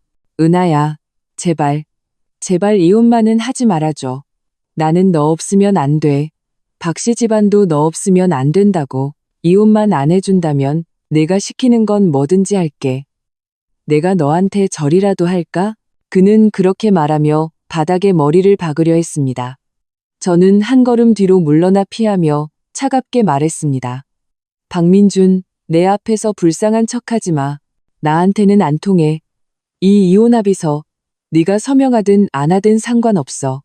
만약 네가 서명하지 않으면 나는 바로 법원에 소송을 제기할 거야. 그때 법원 판결이 나면 너는 나랑 이혼해야 할 뿐만 아니라 혼인 파탄의 귀책 사유로 재산 분할도 거의 받지 못할 거야. 그리고 우리 아버지가 이미 민준건설과의 모든 협력을 중단하라고 하셨어. 만약 네가 협조하지 않는다면 나는 박씨 집안을 완전히 파산시키는 것도 마다하지 않을 거야. 박민주는 파산이라는 두 글자를 듣고 몸이 굳었습니다. 그는 고개를 들고 공포에 질린 눈으로 저를 쳐다봤습니다. 은하야, 나한테 이러면 안 돼. 우리 그래도 부부였잖아. 어떻게 이렇게 잔인할 수 있어? 부부? 저는 그를 보며 마음속에 아무런 감정도 느끼지 못했습니다. 네가 사람들 앞에서 나를 모욕한 그 순간부터 우리는 더 이상 부부가 아니었어. 박민준, 너한테 하루의 시간을 줄게. 내일 이 시간까지 네가 서명한 이혼 합의서를 보고 싶어. 만약 서명하지 않는다면 그 결과는 네가 감당해야 할 거야. 그 말을 끝으로 저는 계속해서 제 짐을 챙겼습니다. 옷을 여행 가방에 넣었죠. 박민주는 여전히 무릎을 꿇고 저를 쳐다봤습니다. 눈에는 절망이 가득했지만 감히 한마디도 더 하지 못했습니다. 그는 제가 말한 것은 반드시 실행한다는 것을 알고 있었죠. 만약 정말 저를 화나게 한다면 박씨 집안은 정말로 끝장날 것이었습니다. 저는 짐을 다 챙기고 여행 가방을 끌고 문으로 걸어갔습니다. 여전히 무릎 꿇고 있는 박민준을 한번 돌아보고는 미련 없이 돌아서서 문을 닫았습니다. 복도를 걸어 나오자 서진혁 회장님께서 저를 보고 급히 차에서 내려 맞이하셨습니다. 은하야, 짐 다 챙겼니? 별일 없었어? 저는 고개를 끄덕이며 오랜만에 미소를 지었습니다. 네, 다 챙겼어요. 우리 집으로 가요. 차가 다시 출발했습니다.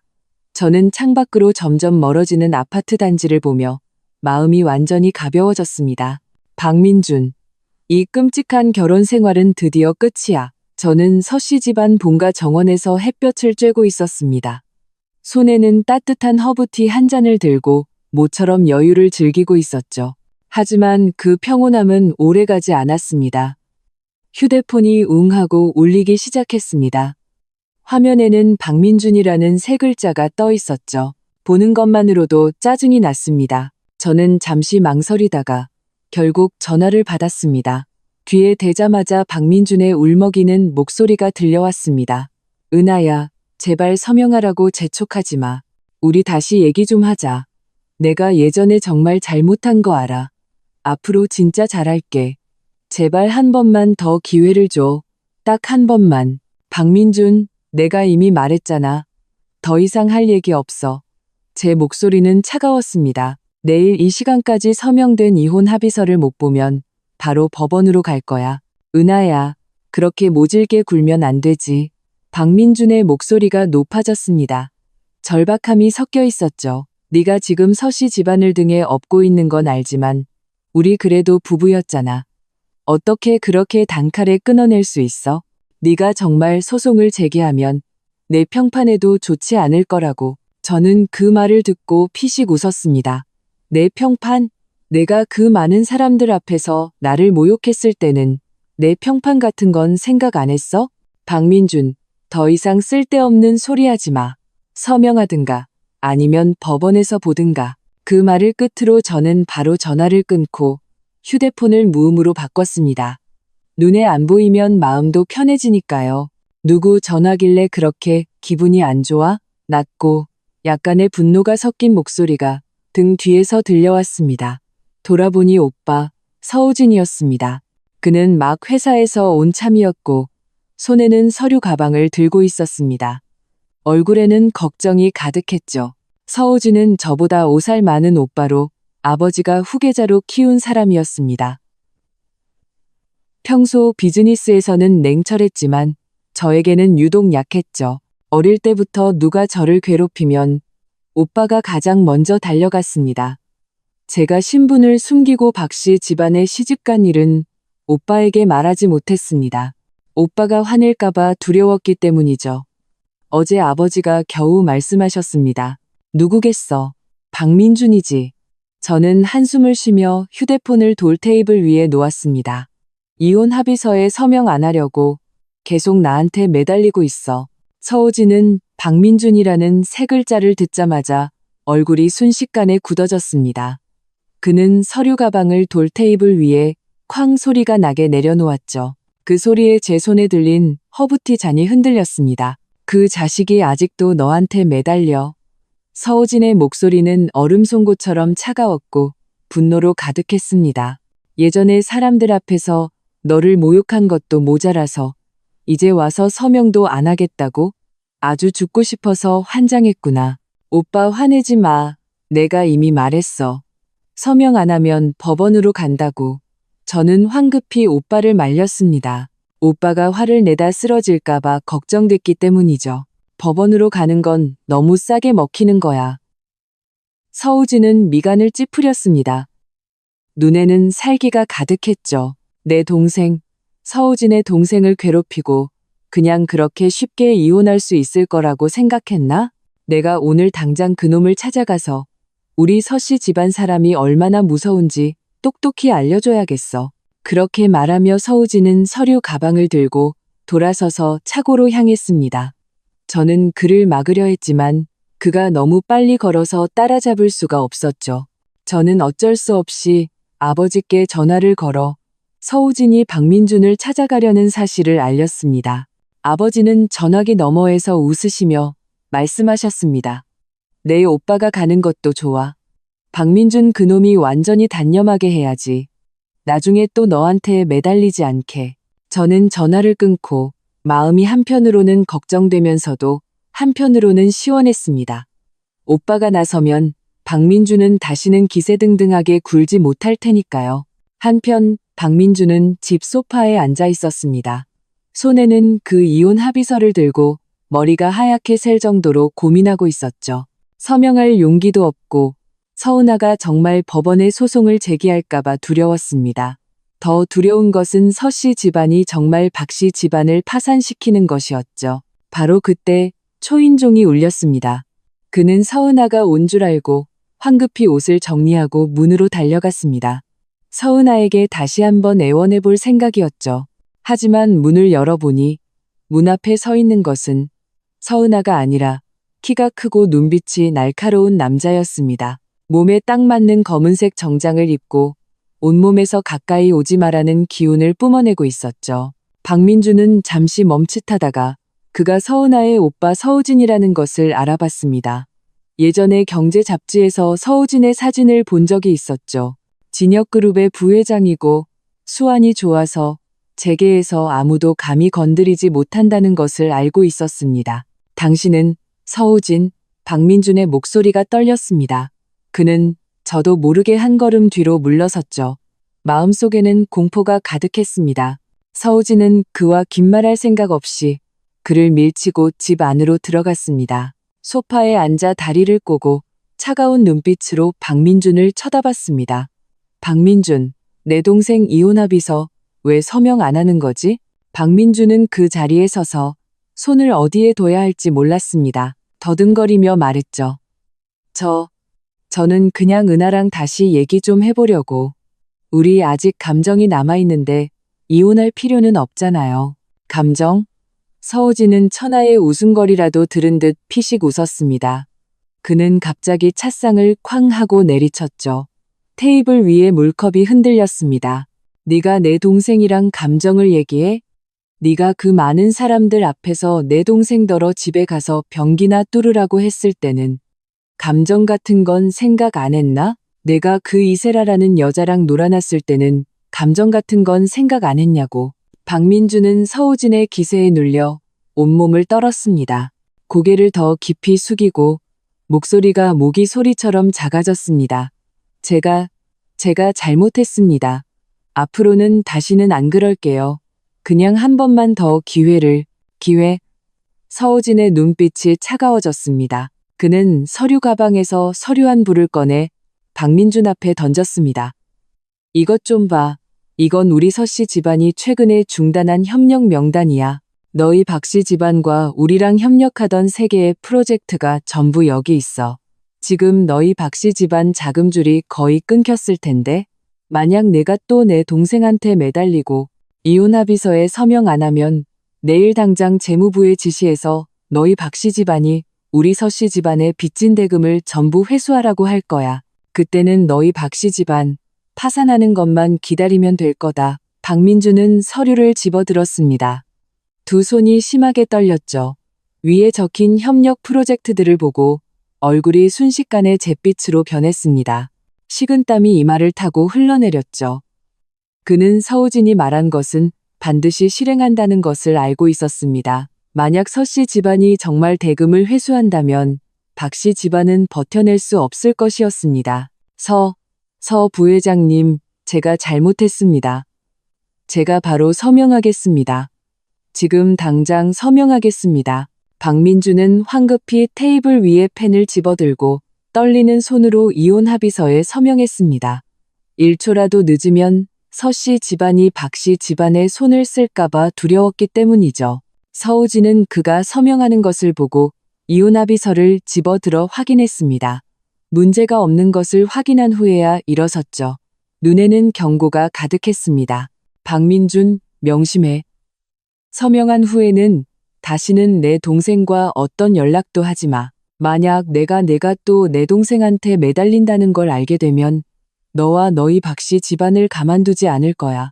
박민주는 황급히 고개를 끄덕였습니다. 마치 병아리가 모이를 쪼는 것 같았죠. 알겠습니다. 다시는 은하에게 연락하지 않겠습니다. 서 부회장님, 걱정 마십시오. 서우진은 그를 더는 쳐다보지도 않고 돌아서서 나갔습니다. 박민주는 서우진이 떠나는 뒷모습을 보며 다리에 힘이 풀려 그 자리에 주저앉았습니다. 마음속에는 공포와 후회가 가득했죠. 그는 서은아의 오빠가 이렇게 무서운 사람일 줄은 꿈에도 몰랐습니다. 진작 알았더라면 그는 절대로 서은아를 괴롭히지 않았을 것입니다. 박민주는 차가운 바닥에 주저앉아 서명된 이혼 합의서를 꽉 쥐고 있었습니다. 종이 가장자리가 그의 손에 구겨질 정도였죠. 서우진이 방금 했던 말들이 귓가에 맴돌았습니다.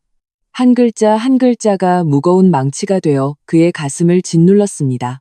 그는 텅 빈 거실을 바라보았습니다. 소파에는 이세라의 분홍색 외투가 여전히 놓여 있었지만 이제는 그에게 애교를 부리는 사람도 그의 불평을 들어주는 사람도 없었습니다. 오직 집안 가득한 냉기와 절망만이 남아 있었죠. 바로 그때 그의 휴대폰이 미친 듯이 울리기 시작했습니다.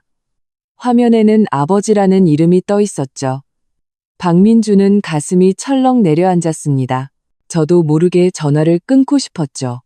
그는 지금 박성철 사장에게 이혼 사실을 말할 면목도, 서씨 집안이 모든 협력을 중단했다는 사실을 말할 면목도 없었습니다. 하지만 휴대폰은 마치 저승사자처럼 끊임없이 울렸습니다. 그는 심호흡을 하고 결국 전화를 받았습니다. 이 망할 놈아, 너 도대체 무슨 짓을 하고 다닌 거야? 전화가 연결되자마자 박성철 사장의 고함 소리가 수화기 너머로 터져 나왔습니다.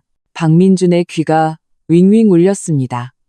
방금 재무팀에서 보고하는데 진역그룹이 우리랑 하던 프로젝트 3개를 전부 중단시켰다고 하더구나.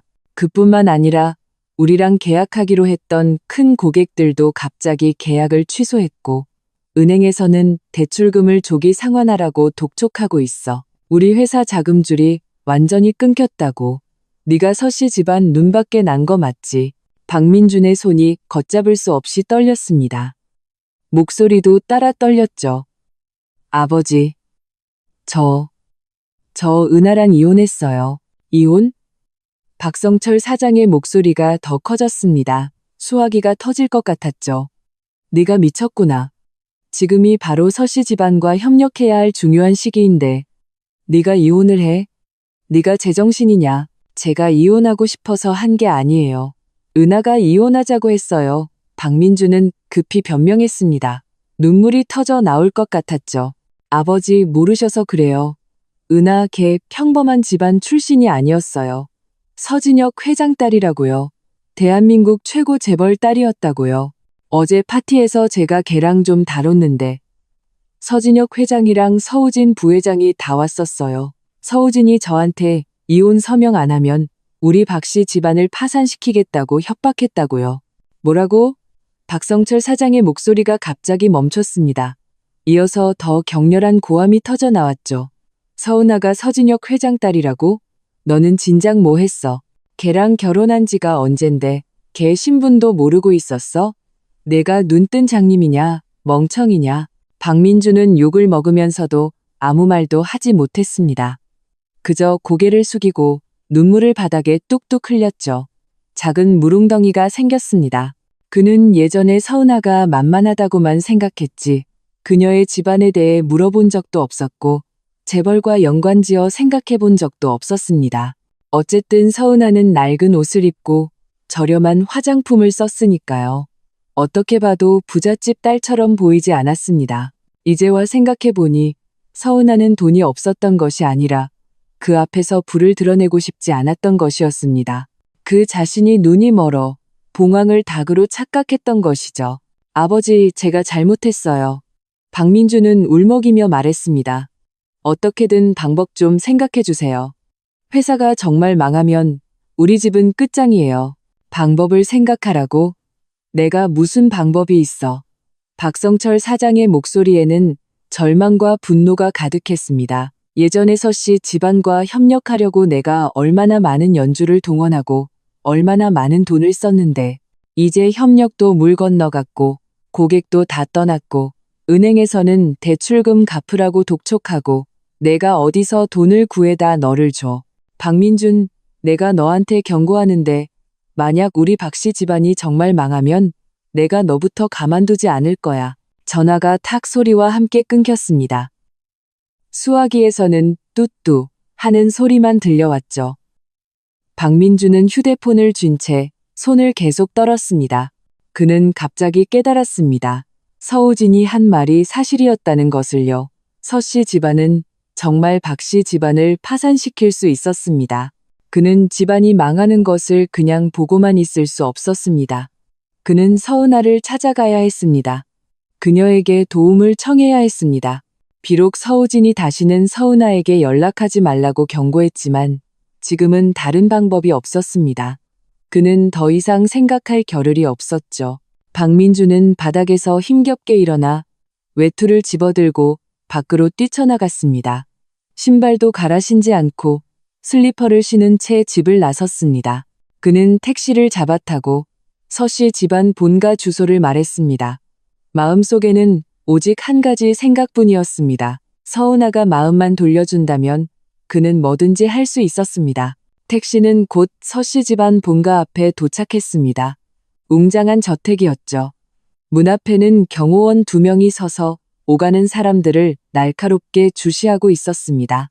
박민준이 차에서 내리려 하자 경호원에게 가로막혔습니다. 선생님, 누구를 찾아오셨습니까? 예약은 하셨습니까? 서은아를 찾아왔습니다. 저는 그 친구입니다. 급한 일이 있어서 찾아왔습니다. 박민주는 땀을 뻘뻘 흘리며 감히 자신이 서은아의 전남편이라고 말하지 못했습니다. 예약 없이는 들어갈 수 없습니다. 경호원은 무표정하게 말하며 손으로 그를 막았습니다. 박민주는 어쩔 수 없이 휴대폰을 꺼내 떨리는 손으로 서은아의 번호를 눌렀습니다.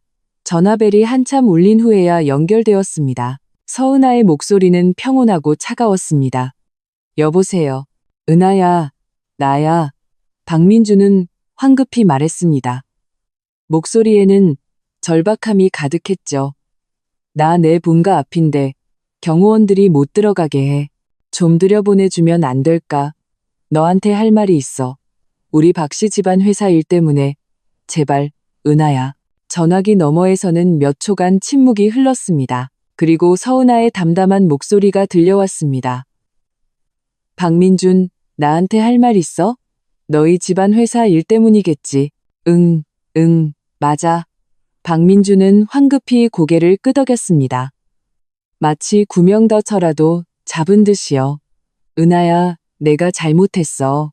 너랑 이혼하면 안 됐고, 이세라랑 놀아나면 안 됐고, 너를 모욕하면 더더욱 안 됐어. 제발 서 회장님이랑 서우진 부회장님한테 말 좀 잘해줘. 협력 중단하지 말라고, 박씨 집안 파산시키지 말라고. 제발, 내가 나를 도와주기만 한다면 앞으로 내가 너한테 뭐든지 다 할게. 뭐든지 다 하겠다고?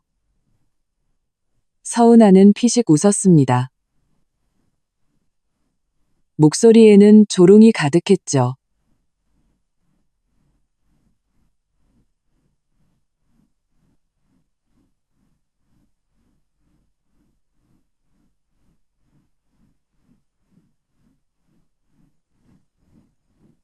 네가 그 많은 사람들 앞에서 나더러 집에 가서 변기나 뚫으라고 했을 때는 오늘 같은 날이 올 거라고는 생각 못했어? 네가 이세라랑 내 앞에서 애정 행각을 벌일 때 내가 너를 도와줄 거라고는 생각 못했냐고. 박민준의 얼굴이 순식간에 붉어졌습니다. 목소리가 더 작아졌죠.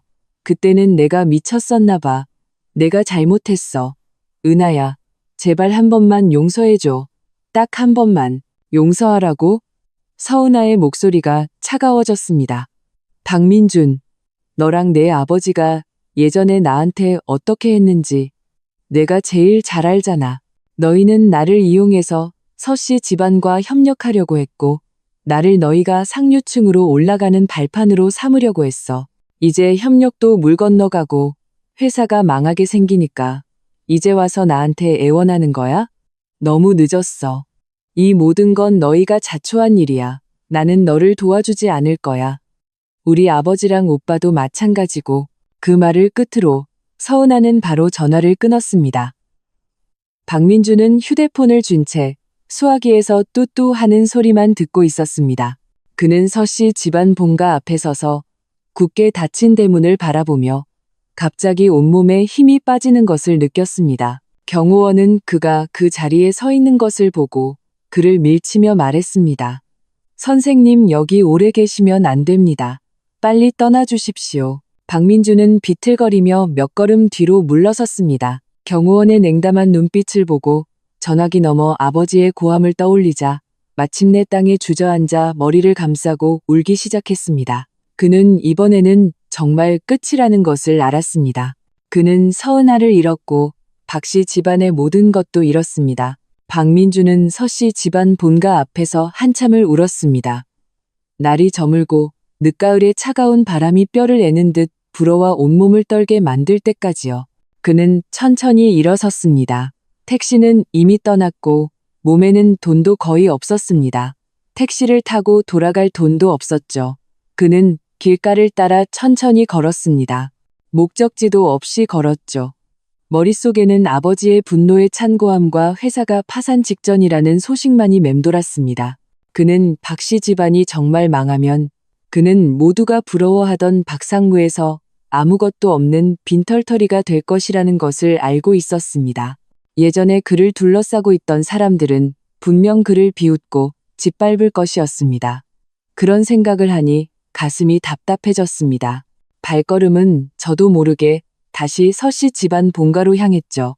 지금 그의 유일한 희망은 서은아뿐이었습니다. 그가 다시 서씨 집안 본가 앞에 도착했을 때는 밤 9시가 넘은 시간이었습니다. 문 앞에 경호원은 교대한 상태였고 검은색 제복을 입은 경호원 2명이 그를 보고 미간을 찌푸렸습니다.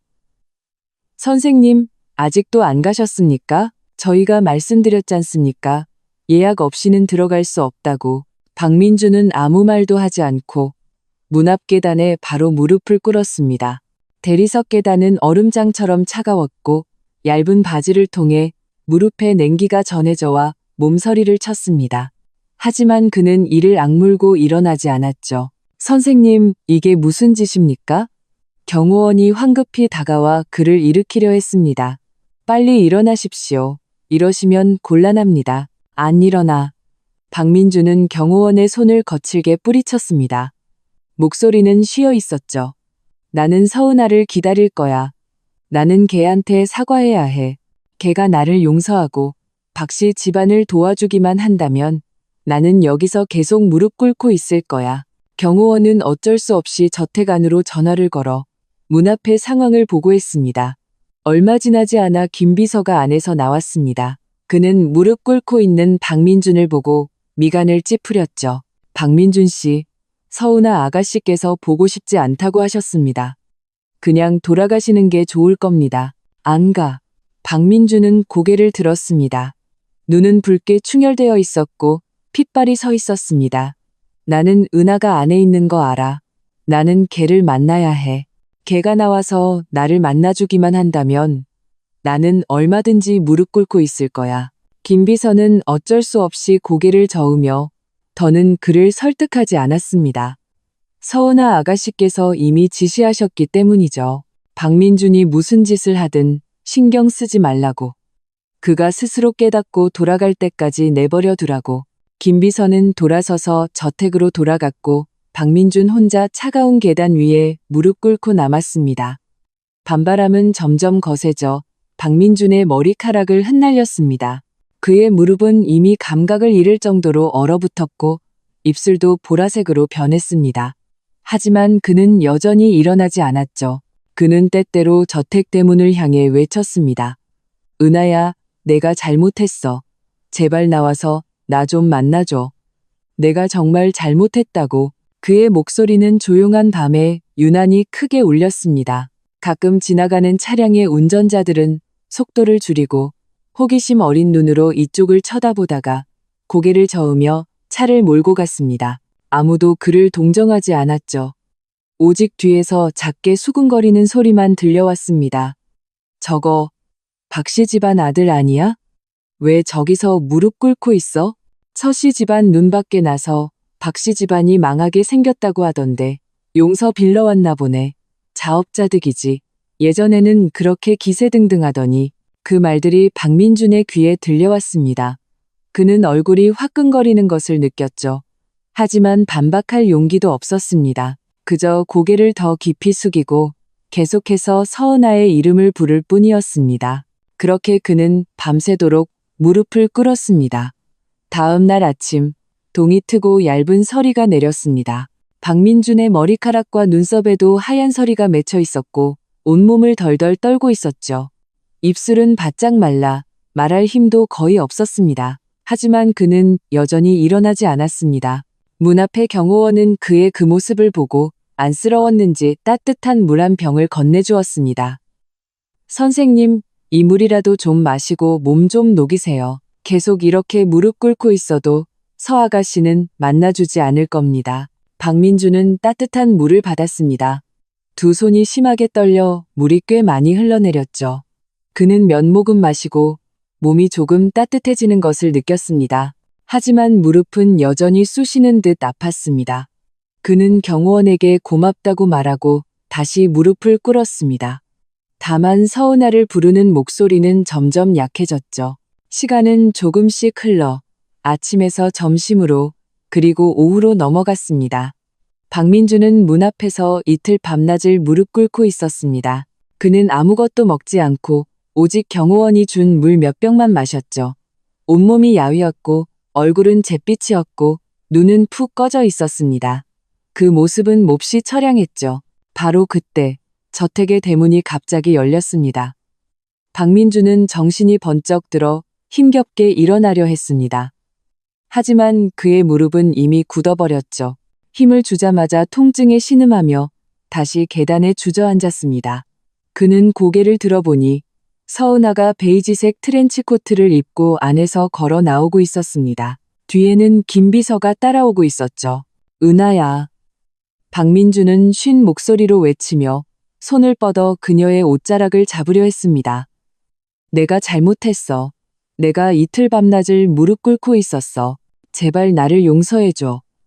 박씨 집안 좀 도와주면 안 될까? 서은아는 그에게서 몇 걸음 떨어진 곳에 서서 차가운 눈빛으로 그를 쳐다봤습니다. 아무런 감정도 담겨 있지 않았죠. 마치 낯선 사람을 보는 것 같았습니다. 그녀는 아무 말도 하지 않고 옆에 있던 경호원에게 턱짓을 했습니다. 경호원은 즉시 그녀의 뜻을 알아차리고 다가와 박민준의 양팔을 붙잡아 일으키려 했습니다. 안 일어나. 나는 서은아가 나를 용서할 때까지 기다릴 거야. 박민준은 필사적으로 발버둥 쳤지만 이틀 밤낮을 굶은 그에게는 아무런 힘도 없었죠. 경호원의 손을 뿌리칠 수 없었습니다. 박민준, 이게 무슨 짓이야? 서은아가 마침내 입을 열었습니다. 목소리는 감정 없이 평온했죠. 내가 여기서 무릎 꿇고 있는 건 사과하기 위해서가 아니야. 내 마음을 약하게 만들어서 박씨 집안을 돕게 하려는 거잖아. 하지만 내가 이미 말했잖아. 너희 박씨 집안이 오늘날 이 꼴이 된 건 전부 너희가 자초한 일이야. 나는 너를 도와주지도 않을 거고 용서하지도 않을 거야. 그 말을 끝으로 서은아는 그를 더는 쳐다보지도 않고 돌아서서 문 앞에 세워져 있던 차에 올라탔습니다. 차는 천천히 움직여 곧 박민준의 시야에서 사라졌습니다. 경호원은 여전히 발버둥 치는 박민준을 끌고 길가로 향했습니다. 박민준은 서은아의 차가 사라진 방향을 보며 마침내 눈물을 뚝뚝 흘렸습니다. 입으로는 여전히 은하야, 내가 잘못했어. 돌아와. 라고 외치고 있었지만 그에게 돌아온 것은 점점 멀어지는 차의 그림자와 차가운 밤바람 뿐이었습니다. 차는 진역그룹 본사 건물 앞에 멈춰 섰습니다. 유리 외벽이 햇빛에 반짝이며 박씨 집안의 낡은 아파트와는 비교할 수 없을 정도로 웅장했죠. 김비서가 먼저 내려서 제 차 문을 열어주었습니다. 저는 심호흡을 하고 하이힐을 신고 내렸습니다. 이 신발은 어머니께서 살아계실 때 사주신 것이었습니다. 박씨 집안에 있을 때는 아까워서 신지 못했죠. 이제는 당당하게 이 신발을 신고 누구의 눈치도 보지 않을 수 있었습니다. 건물 안으로 들어서자 안내 데스크 직원이 저를 한눈에 알아보고 웃으며 맞이했습니다. 아가씨, 오셨습니까? 회장님과 부회장님께서 최상층 회의실에서 기다리고 계십니다. 그리고 아가씨께서 좋아하시는 꿀 레몬수를 준비해두라고 하셨습니다. 고마워요. 저는 물컵을 받았습니다. 마음이 따뜻해졌죠. 신분을 숨기고 있을 때는 아무도 제 취향을 기억해주지 않았습니다. 이제 제 집안 회사로 돌아오니 안내 데스크 직원까지 제 습관을 기억해주고 있었죠. 이렇게 존중받는 느낌은 박씨 집안에서는 결코 느껴보지 못했던 것이었습니다. 엘리베이터를 타고 최상층으로 올라가자 엘리베이터 문이 열리자마자 서우진 오빠가 회의실 문 앞에 서 있는 것이 보였습니다. 그는 저를 보자 차가웠던 얼굴이 순식간에 부드러워졌습니다. 손을 뻗어 제 어깨를 토닥이며 말했죠. 왔구나. 아버지가 안에서 기다리고 계셔. 이혼 합의서 일은 변호사가 이미 처리했으니까 더 이상 박민준이 너한테 매달릴까봐 걱정 안 해도 돼. 저는 고개를 끄덕이고 그를 따라 회의실로 들어갔습니다. 서진혁 회장님께서 상석에 앉아 계셨고 앞에는 서류 한 부가 놓여 있었습니다. 저를 보자 그는 즉시 서류를 제 쪽으로 밀어주셨습니다. 은하야, 이게 이혼 합의서 최종본이다. 변호사가 박민준의 서명이 유효하다는 것을 확인했다. 오늘부터 너는 그놈과 더 이상 어떤 법적 관계도 없다. 그리고 내 오빠랑 상의했는데 내가 먼저 회사 마케팅팀에서 배우면서 내 오빠를 따라 많이 보고 배우는 게 좋겠다. 앞으로 진혁그룹은 내 몫도 있으니까 저는 서류를 집어들어 훑어보았습니다. 위에는 양측 간의 공동재산 분쟁이 없으며 박민준이 자발적으로 모든 분할 권리를 포기한다고 명확하게 적혀 있었습니다. 이것은 서우진 오빠가 특별히 요구한 것이었습니다. 어쨌든 박민준이 예전에 저에게 그렇게 했으니 이 결혼에서 조금의 이득도 얻게 할 수는 없었죠. 저는 제 이름을 서명했습니다. 마지막 획을 긋는 순간 마음속에 남아있던 박씨 집안에 대한 마지막 미련이 완전히 끊어졌습니다. 아빠, 오빠, 고마워요. 저는 그들을 쳐다보며 눈眶이 약간 뜨거워졌습니다. 예전에 제가 고집부려서 신분을 숨기고 박씨 집안에 시집가서 걱정 많이 시켜드렸어요. 앞으로는 다시는 제멋대로 굴지 않을게요. 서진혁 회장님은 웃으며 고개를 저으셨습니다. 손을 뻗어 제 손을 토닥이며 말씀하셨죠. 이 바보 같은 녀석, 잘못을 알았으면 됐다. 앞으로는 우리가 있으니 아무도 다시는 너를 괴롭히지 못할 거다. 내 오빠가 이미 마케팅팀에 얘기해뒀으니 내일부터 출근하거라. 모르는 게 있으면 내 오빠나 나한테 물어보렴. 그렇게 말씀하시던 중 변호사가 보고서 한 부를 들고 들어와 서진혁 회장님께 말했습니다. 회장님, 민준건설이 어제 공식적으로 파산 신청을 했습니다. 박성철 사장은 너무 많은 빚을 져서 지금은 채권자들에게 쫓겨 숨어 지내고 있습니다. 박민준은 현재 교회의 공사장에서 벽돌을 나르며 하루에 20만 원을 번다고 합니다. 예전에 빚진 신용카드 값도 갚지 못할 정도라고 합니다. 저는 그 말을 듣고 마음속에 아무런 감정도 느끼지 못했습니다.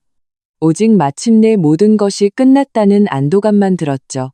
예전에 박민준이 그 많은 사람들 앞에서 저를 모욕했으니 이제 그가 박상무에서 벽돌공이 된 것은 그 자신이 선택한 길이었습니다. 누구를 탓할 수도 없었죠. 서우진 오빠는 피식 웃었습니다. 벽돌 나르는 건 너무 싸게 먹히는 거지. 예전에 은하한테 그렇게 모질게 굴었는데 지금 이 정도 고생은 아무것도 아니지. 아, 그리고 그 이세라라는 여자 내가 사람 시켜서 알아봤는데 박씨 집안이 파산하자마자 짐 싸서 고향으로 도망쳤다고 하더라. 예전에 명품 사려고 사람들한테 돈도 많이 빌렸는데 이제는 채권자들이 걔를 찾지도 못한대. 아마 숨어 지내는 거겠지. 저는 웃음을 참을 수 없었습니다. 이세라는 예전에 박민준에게 의지해서 신분 상승을 꿈꿨는데 이제 박민준이 몰락하니 누구보다 빨리 도망쳤죠. 이런 기회주의적인 사람이 그런 결말을 맞은 것도 당연한 일이었습니다. 다음 날 저는 제 시간에 회사에 출근했습니다. 마케팅팀 동료들은 모두 친절했습니다. 아무도 제가 서씨 집안의 아가씨라고 해서 일부러 아첨하지도 않았고 그렇다고 무시하지도 않았습니다. 모두가 일에 집중했죠. 이런 분위기가 저는 아주 편안했습니다. 서우진 오빠는 매일 시간을 내서 저에게 업무를 가르쳐 주었습니다. 보고서 보는 법부터 고객과 협상하는 법까지 그는 아주 인내심 있게 가르쳐 주었고 저도 빨리 배웠습니다. 며칠 지나지 않아 저는 간단한 업무는 혼자서 처리할 수 있게 되었습니다. 한 번은 제가 서우진 오빠를 따라 중요한 고객을 만나러 갔는데 식당 입구에서 우연히 박민준과 마주쳤습니다. 그는 낡아서 희끗희끗한 작업복을 입고 손에는 낡은 배달 상자를 들고 있었습니다. 얼굴에는 먼지가 묻어 있었고 머리는 헝클어져 있었죠. 예전에 말끔한 정장을 입은 박상무와는 완전히 다른 사람이었습니다. 그도 저를 보았습니다. 눈에는 놀라움과 부끄러움이 가득했죠. 저도 모르게 피하려 했지만 서우진 오빠에게 가로막혔습니다. 서우진 오빠는 그를 차갑게 쳐다보며 말했죠. 박민준, 내가 경고했지. 다시는 은하 근처에 얼씬거리지 말라고. 지금 내 꼴을 보니 속이 다 시원하네. 이게 다 네가 자초한 일이야. 박민준의 얼굴이 순식간에 잿빛으로 변했습니다. 고개를 숙이고 아무 말도 하지 못했죠. 손에 들린 배달 상자가 떨리고 있었습니다. 저는 그를 쳐다보지도 않고 서우진 오빠를 따라 식당으로 들어갔습니다. 이런 사람에게 저는 이미 어떤 감정도 없었습니다. 그의 삶은 더 이상 저와 아무런 관련이 없었죠. 날이 갈수록 저는 회사 일에 점점 익숙해졌습니다. 서진혁 회장님께서는 중요한 프로젝트 몇 개를 저에게 맡기셨죠. 저는 밤새워 제안서를 만들고 고객과 반복해서 소통했습니다. 비록 피곤했지만 아주 보람 있었죠. 주말에는 아버지와 함께 등산을 가거나 서우진 오빠와 함께 영화를 보러 갔습니다. 이런 평온하고 행복한 생활은 예전에 박씨 집안에서는 상상도 할 수 없었던 것이었습니다. 어느 날 저녁, 저는 회사 최상층의 통유리 창 앞에 서서 아래의 번화한 거리를 내려다보고 있었습니다. 손에는 레드 와인 한 잔을 들고 있었죠. 김 비서가 다가와 저에게 서류 한 부를 건네주었습니다. 아가씨, 이것은 박민준의 최근 상황입니다. 그는 너무 많은 돈을 빚지고 갚지 못해서 지금은 법원에 의해 신용불량자로 등록되었습니다. 앞으로는 KTX나 비행기도 탈 수 없게 되었습니다. 저는 서류를 받아 한번 훑어보고 옆 테이블에 아무렇게나 놓았습니다. 웃으며 말했죠. 더 이상 그의 상황에 대해 저한테 보고하지 않으셔도 돼요. 저는 이미 신경 쓰지 않으니까요. 김 비서는 고개를 끄덕이고 돌아서서 나갔습니다. 저는 창밖의 야경을 보며 입가에 편안한 미소를 지었습니다. 과거의 억울함과 고통은 이미 지나간 일입니다. 지금의 저는 가족의 사랑과 제가 좋아하는 일이 있고 미래에는 무한한 가능성이 있습니다. 박민준과 이세라는 제 인생길의 작은 해프닝에 불과했습니다. 그들의 몰락은 제 행복한 삶에 통쾌한 주석을 달아주었을 뿐이죠. 오늘부터 저 서은아의 인생은 오직 저 자신의 것입니다. 다시는 누구에게도 휘둘리지 않을 것입니다. 진역그룹 건물 아래의 출근 시간은 항상 차들로 붐볐습니다. 제가 차에서 막 내렸을 때 익숙하면서도 초라한 모습이 회사 정문 왼쪽 화단가에 쭈그려 앉아 있는 것을 보았습니다. 박민준이었습니다. 그는 여전히 지난번에 입었던 낡은 작업복을 입고 있었고 바짓단에는 흙탕물이 묻어 있었습니다. 머리는 닭둥지처럼 헝클어져 있었고 손에는 구겨진 비닐봉지를 쥐고 있었습니다. 안에는 무엇이 들었는지 알 수 없었죠. 저는 미간을 찌푸리고 그를 무시하고 회전문을 향해 걸어갔습니다. 하지만 두 걸음 떼기도 전에 박민준이 갑자기 달려와 제 팔을 거칠게 붙잡았습니다. 손톱이 제 살을 파고들 것 같았죠. 은하야, 드디어 나를 만나주는구나. 박민준은 쉰 목소리로 외쳤습니다. 눈은 핏발이 서 있었고 얼굴은 누렇게 떠 있었습니다. 잠을 제대로 못 잔 것이 분명했죠. 제발 한 번만 더 나를 도와줘. 우리 엄마가 아파서 입원했는데 보증금 5천만 원을 내야 해. 내가 도저히 마련할 수가 없어. 우리가 예전에 부부였던 정을 생각해서라도 우리 엄마 좀 살려주면 안 될까?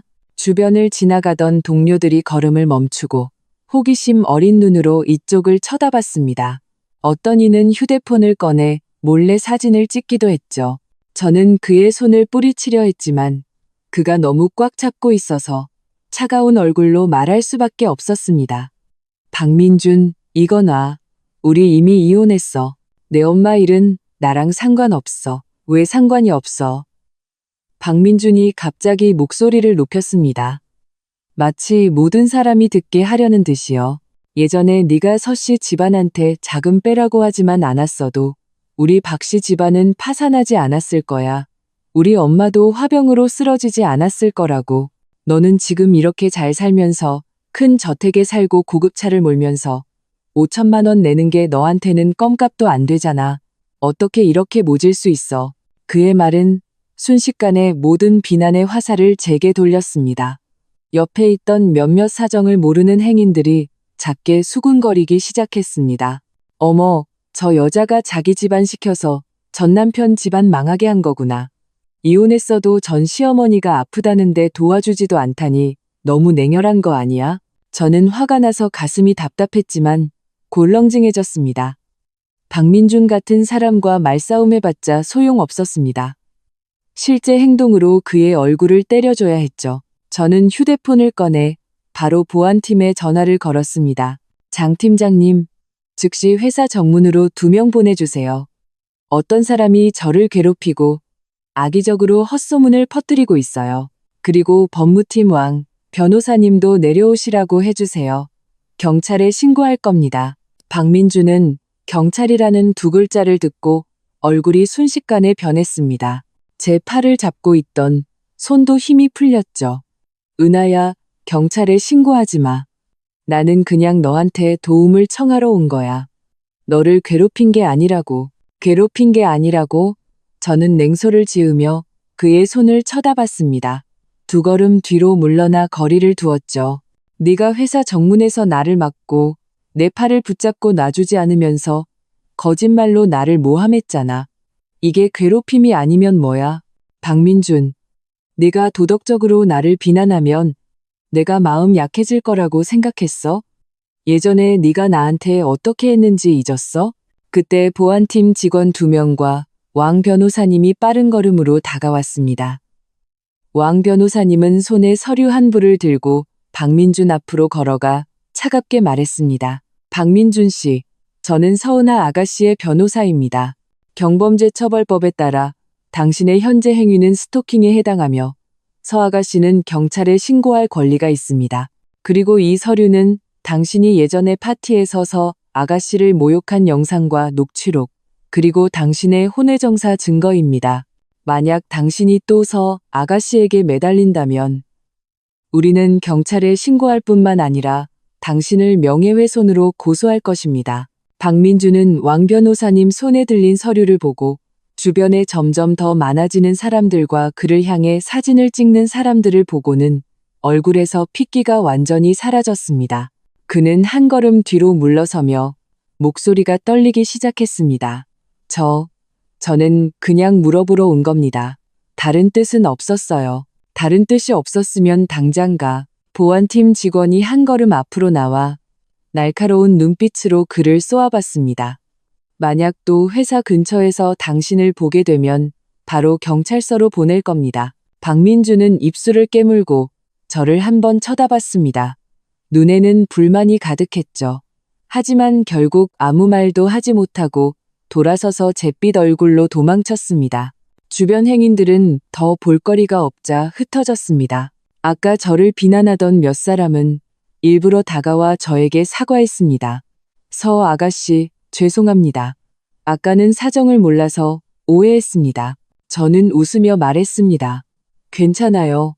떳떳한 사람은 언젠가 밝혀지니까요. 그리고 왕 변호사님과 보안팀 직원들을 따라 회사로 들어갔습니다. 박민준은 동정심 유발과 도덕적 비난으로 저를 굴복시킬 수 있을 거라고 생각했겠지만 그는 너무 순진했습니다.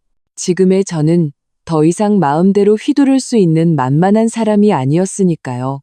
사무실로 돌아오자 서우진 오빠가 마침 저를 찾아왔습니다. 제 안색이 좋지 않은 것을 보고 물었죠. 박민준이 또 찾아왔어? 저는 고개를 끄덕이고 방금 있었던 일을 그에게 말해주었습니다. 서우진 오빠는 듣고 나서 얼굴이 순식간에 굳어졌습니다. 휴대폰을 들어 전화를 걸었죠. 여보세요, 장 팀장님? 박민준 좀 감시해주세요. 오늘 진역그룹 정문에서 제 동생을 괴롭혔습니다. 만약 그가 또 회사 근처에 나타나거나 서은아와 어떤 접촉이라도 한다면 바로 규정대로 처리해주세요. 전화를 끊고 서우진 오빠는 저를 보며 걱정스러운 목소리로 말했습니다. 앞으로 출퇴근할 때 운전기사한테 좀 더 데려다 달라고 하거나 아니면 내가 경호원을 붙여줄게. 다시는 저런 사람이 너한테 접근하지 못하게 해야 해. 저는 마음이 따뜻해졌습니다. 고개를 저었죠. 괜찮아, 오빠. 걔는 이제 끝물이야. 얼마 못 가. 그리고 왕 변호사님이랑 보안팀도 있는데 감히 어쩌겠어. 아, 오후에 형통그룹이랑 협력 건은 어떻게 됐어? 일에 대해 얘기하자. 서우진 오빠의 얼굴이 부드러워졌습니다. 웃으며 말했죠. 걱정 마. 거의 다 얘기됐어. 네가 오후에 가서 계약서에 서명만 하면 돼. 형통그룹 이 대표님이 특별히 너에 대해 물어보시더라. 지난번에 네가 만든 제안서가 아주 전문적이었다고, 너랑 더 얘기해보고 싶다고 하셨어. 저는 안도의 한숨을 쉬고 테이블 위에 계약서 초안을 집어들어 꼼꼼히 읽기 시작했습니다. 박민준의 조잔보다 저는 일이 더 중요했습니다. 자기 자신이 충분히 강해져야만 그런 쓰레기 같은 사람들과 일들에서 완전히 벗어날 수 있었으니까요. 오후에 계약을 마치고 사무실로 돌아오자마자 휴대폰에 낯선 번호로 온 문자 메시지가 도착했습니다. 내용은 이랬습니다. 서은아, 나 이세라야. 나한테 네가 예전에 박씨 집안에서 한여 노릇하던 사진이랑 네가 박민준이랑 싸우던 녹음 파일이 있어. 이 자료들이 인터넷에 퍼지는 걸 원치 않으면 내일 오후 3시 강남역 카페로 나와 현금 5억 원 들고, 안 그러면 너 그 재벌딸 체면이 말이 아니게 될 거야. 저는 문자를 보고 웃음을 참을 수 없었습니다. 이세라는 그렇게 오래 도망다니다가 이제 와서 저를 협박하러 돌아오다니 정말 제정신이 아니었죠. 저는 문자를 서우진 오빠와 왕 변호사님에게 전달하고 이세라에게 답장을 보냈습니다. 좋아. 내일 3시에 갈게. 딴 생각하지 마. 전화를 끊자 왕 변호사님이 곧바로 왔습니다. 손에는 자료 한 부를 들고 있었죠. 아가씨, 이세라의 상황을 조사해 봤습니다. 고향으로 돌아간 후에 많은 빚을 졌고 사채까지 썼다고 합니다. 지금은 사채업자들이 그녀를 찾고 있습니다. 이번에 아가씨를 찾아와 협박하는 것은 사채를 갚을 돈을 마련하려는 것 같습니다. 서우진 오빠는 미간을 찌푸렸습니다. 저 여자가 정말 죽고 싶어서 환장했구나. 감히 또 은하를 건드려? 내일 내가 너랑 같이 갈게. 경호원 2명도 데리고 가자. 혹시 무슨 짓을 할지 모르니까. 저는 고개를 끄덕였습니다. 마음속에는 이미 계획이 있었죠. 이세라가 저를 협박하고 싶다면 저는 그녀가 닥쳤던 계지붕 쳐다보는 꼴로 만들어줄 것이었습니다. 저 서은아를 건드린 대가가 얼마나 끔찍한지 알려줘야 했죠. 다음 날 오후 3시, 저는 제 시간에 강남역 카페에 도착했습니다. 서우진 오빠와 경호원 2명은 멀지 않은 테이블에 앉아 커피를 마시는 척하며 이쪽을 주시하고 있었죠. 제가 앉은 지 얼마 되지 않아 이세라가 왔습니다. 그녀는 저렴한 원피스를 입고 얼굴에는 짙은 화장을 했지만 눈가의 초조함과 불안함은 가릴 수 없었습니다. 그녀는 저를 보자 제 맞은편에 앉아 검은색 USB를 테이블 위에 탁 소리가 나게 내려놓았습니다. 자료는 다 이 안에 있어. 현금 5억 원은? 저는 그녀의 USB는 거들떠보지도 않고 커피를 한 모금 마시며 느긋하게 말했습니다. 이세라, 너 사채빚 아직 안 갚았지? 그 사람들이 너를 오랫동안 찾고 있다고 들었는데 만약 그들이 네가 여기 있다는 걸 알게 되면 네가 무사히 걸어 나갈 수 있을 거라고 생각해? 이세라의 얼굴이 순식간에 변했습니다. 눈에는 당혹감이 가득했죠. 내가 어떻게 알아?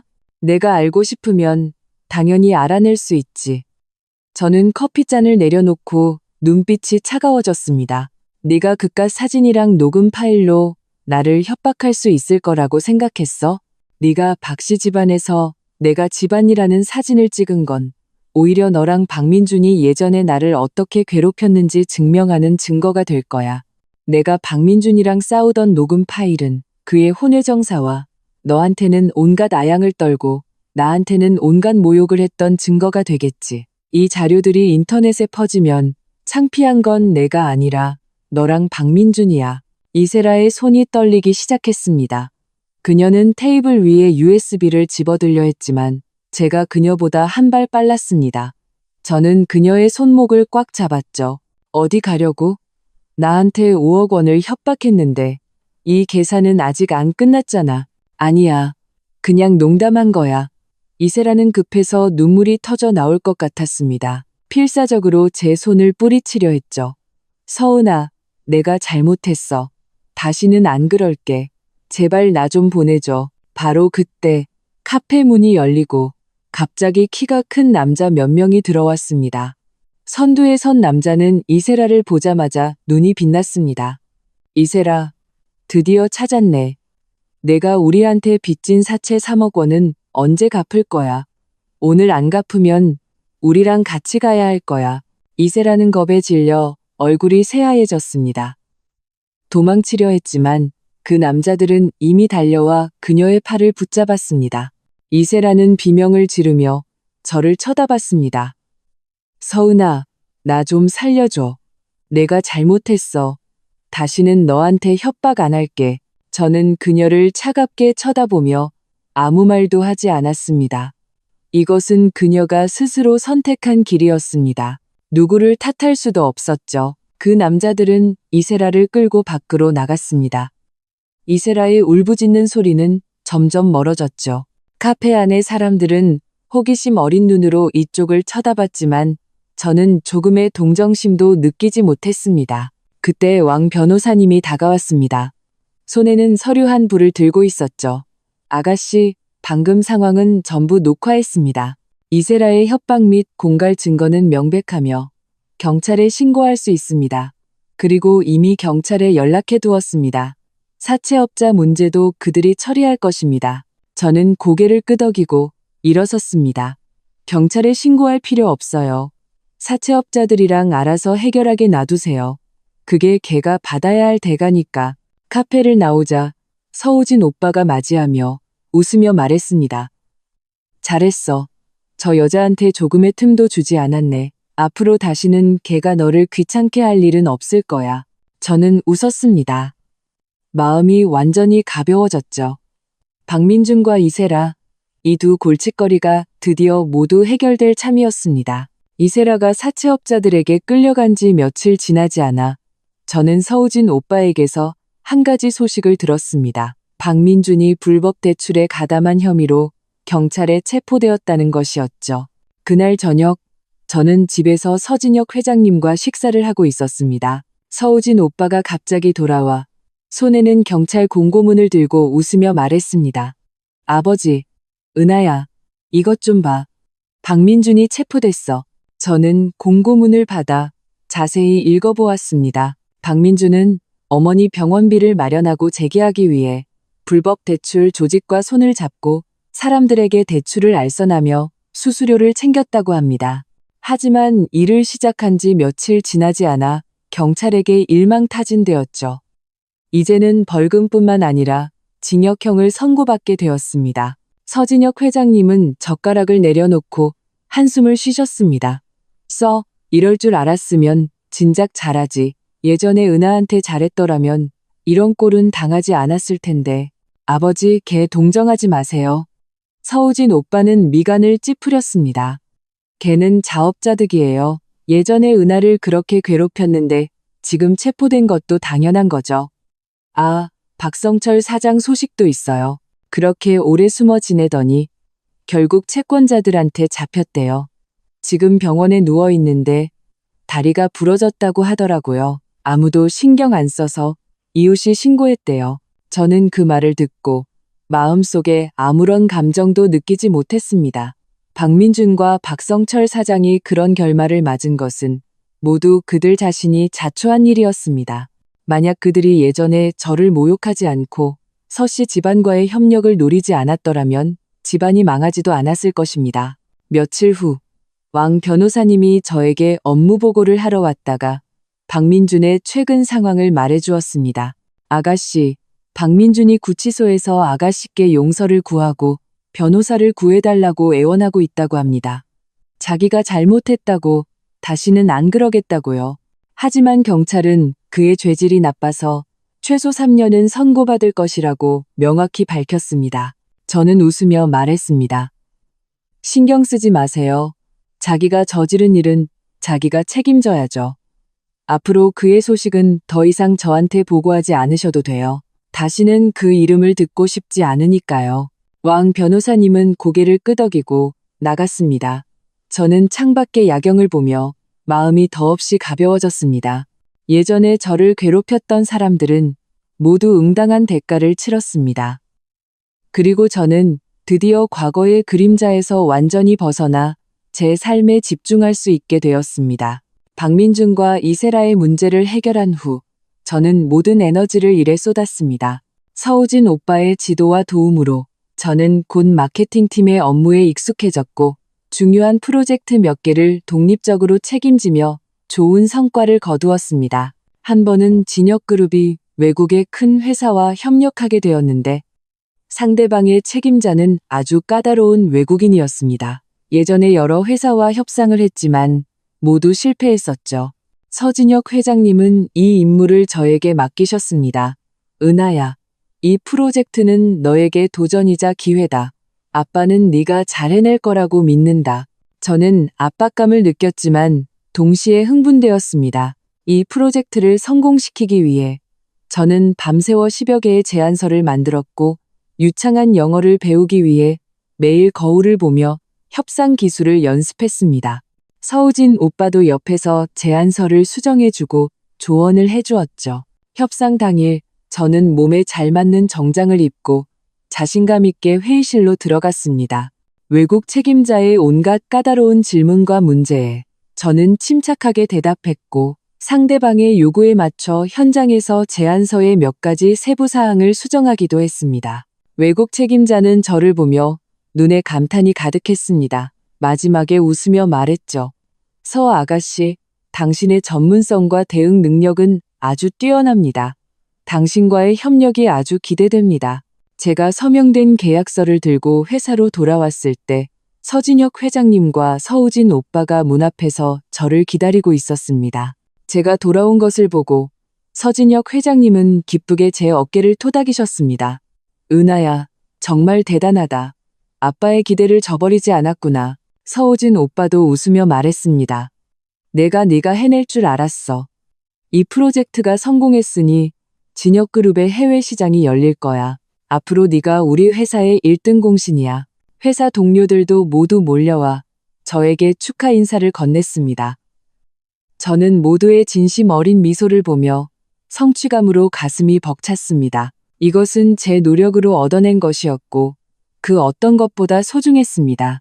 얼마 지나지 않아 서진혁 회장님은 회사 주주총회에서 저를 진역그룹의 부사장으로 임명하고 해외 시장 업무를 책임지게 하겠다고 발표하셨습니다. 이 소식이 나오자 모두가 놀랐지만 아무도 반대하지 않았습니다. 어쨌든 저는 실력으로 제 자신을 증명했으니까요. 부사장이 된 후 저는 더 바빠졌습니다. 자주 해외 출장을 가고 다양한 고객과 협상하고 각종 업무를 처리했습니다. 하지만 저는 조금도 피곤하지 않았고 오히려 보람을 느꼈습니다. 서우진 오빠도 자주 저와 함께 출장을 갔고 우리 남매는 서로 협력하며 해외 시장을 점점 더 키워나갔습니다. 주말에는 서진혁 회장님과 함께 등산을 가거나 낚시를 하거나 친구들과 쇼핑을 하거나 영화를 보러 갔습니다. 가끔 서우진 오빠가 저에게 농담을 하기도 했죠. 은하야, 너 이제 사업도 이렇게 성공했는데 슬슬 남자친구도 찾아야지. 안 그러면 아버지가 걱정하실 거야. 저는 웃으며 말했습니다. 급하지 않아. 지금 이대로도 좋아. 가족도 있고 일도 있고 나는 만족해. 나중에 좋은 사람 만나면 그때 생각할게. 사실 저는 마음속으로 잘 알고 있었습니다. 지금의 저는 더 이상 남자를 통해 제 자신을 증명할 필요가 없었습니다. 저는 제 자신을 부양할 능력이 있고, 가족을 보호할 능력이 있고, 제 자신의 사업과 목표가 있었습니다. 이런 인생은 이미 충분히 빛났습니다. 어느 날 제가 해외 출장을 갔다가 한 카페를 지나가는데 창밖에서 한 커플이 싸우는 것을 보았습니다. 여자는 아주 슬프게 울고 있었고 남자는 짜증이 가득한 표정이었습니다. 저는 갑자기 예전의 제 모습이 떠올랐습니다. 그때의 저도 이 여자처럼 저를 사랑하지 않는 사람을 비굴하게 사랑하며 많은 상처를 받았습니다. 하지만 지금의 저는 더 이상 예전의 그 약한 서은아가 아니었습니다. 저는 창밖의 풍경을 보며 자신감 있는 미소를 지었습니다. 과거의 고통은 제 성장의 발판이 되었습니다. 앞으로의 길은 아직 멀고 저는 한 걸음 한 걸음 저만의 멋진 인생을 걸어나갈 것입니다.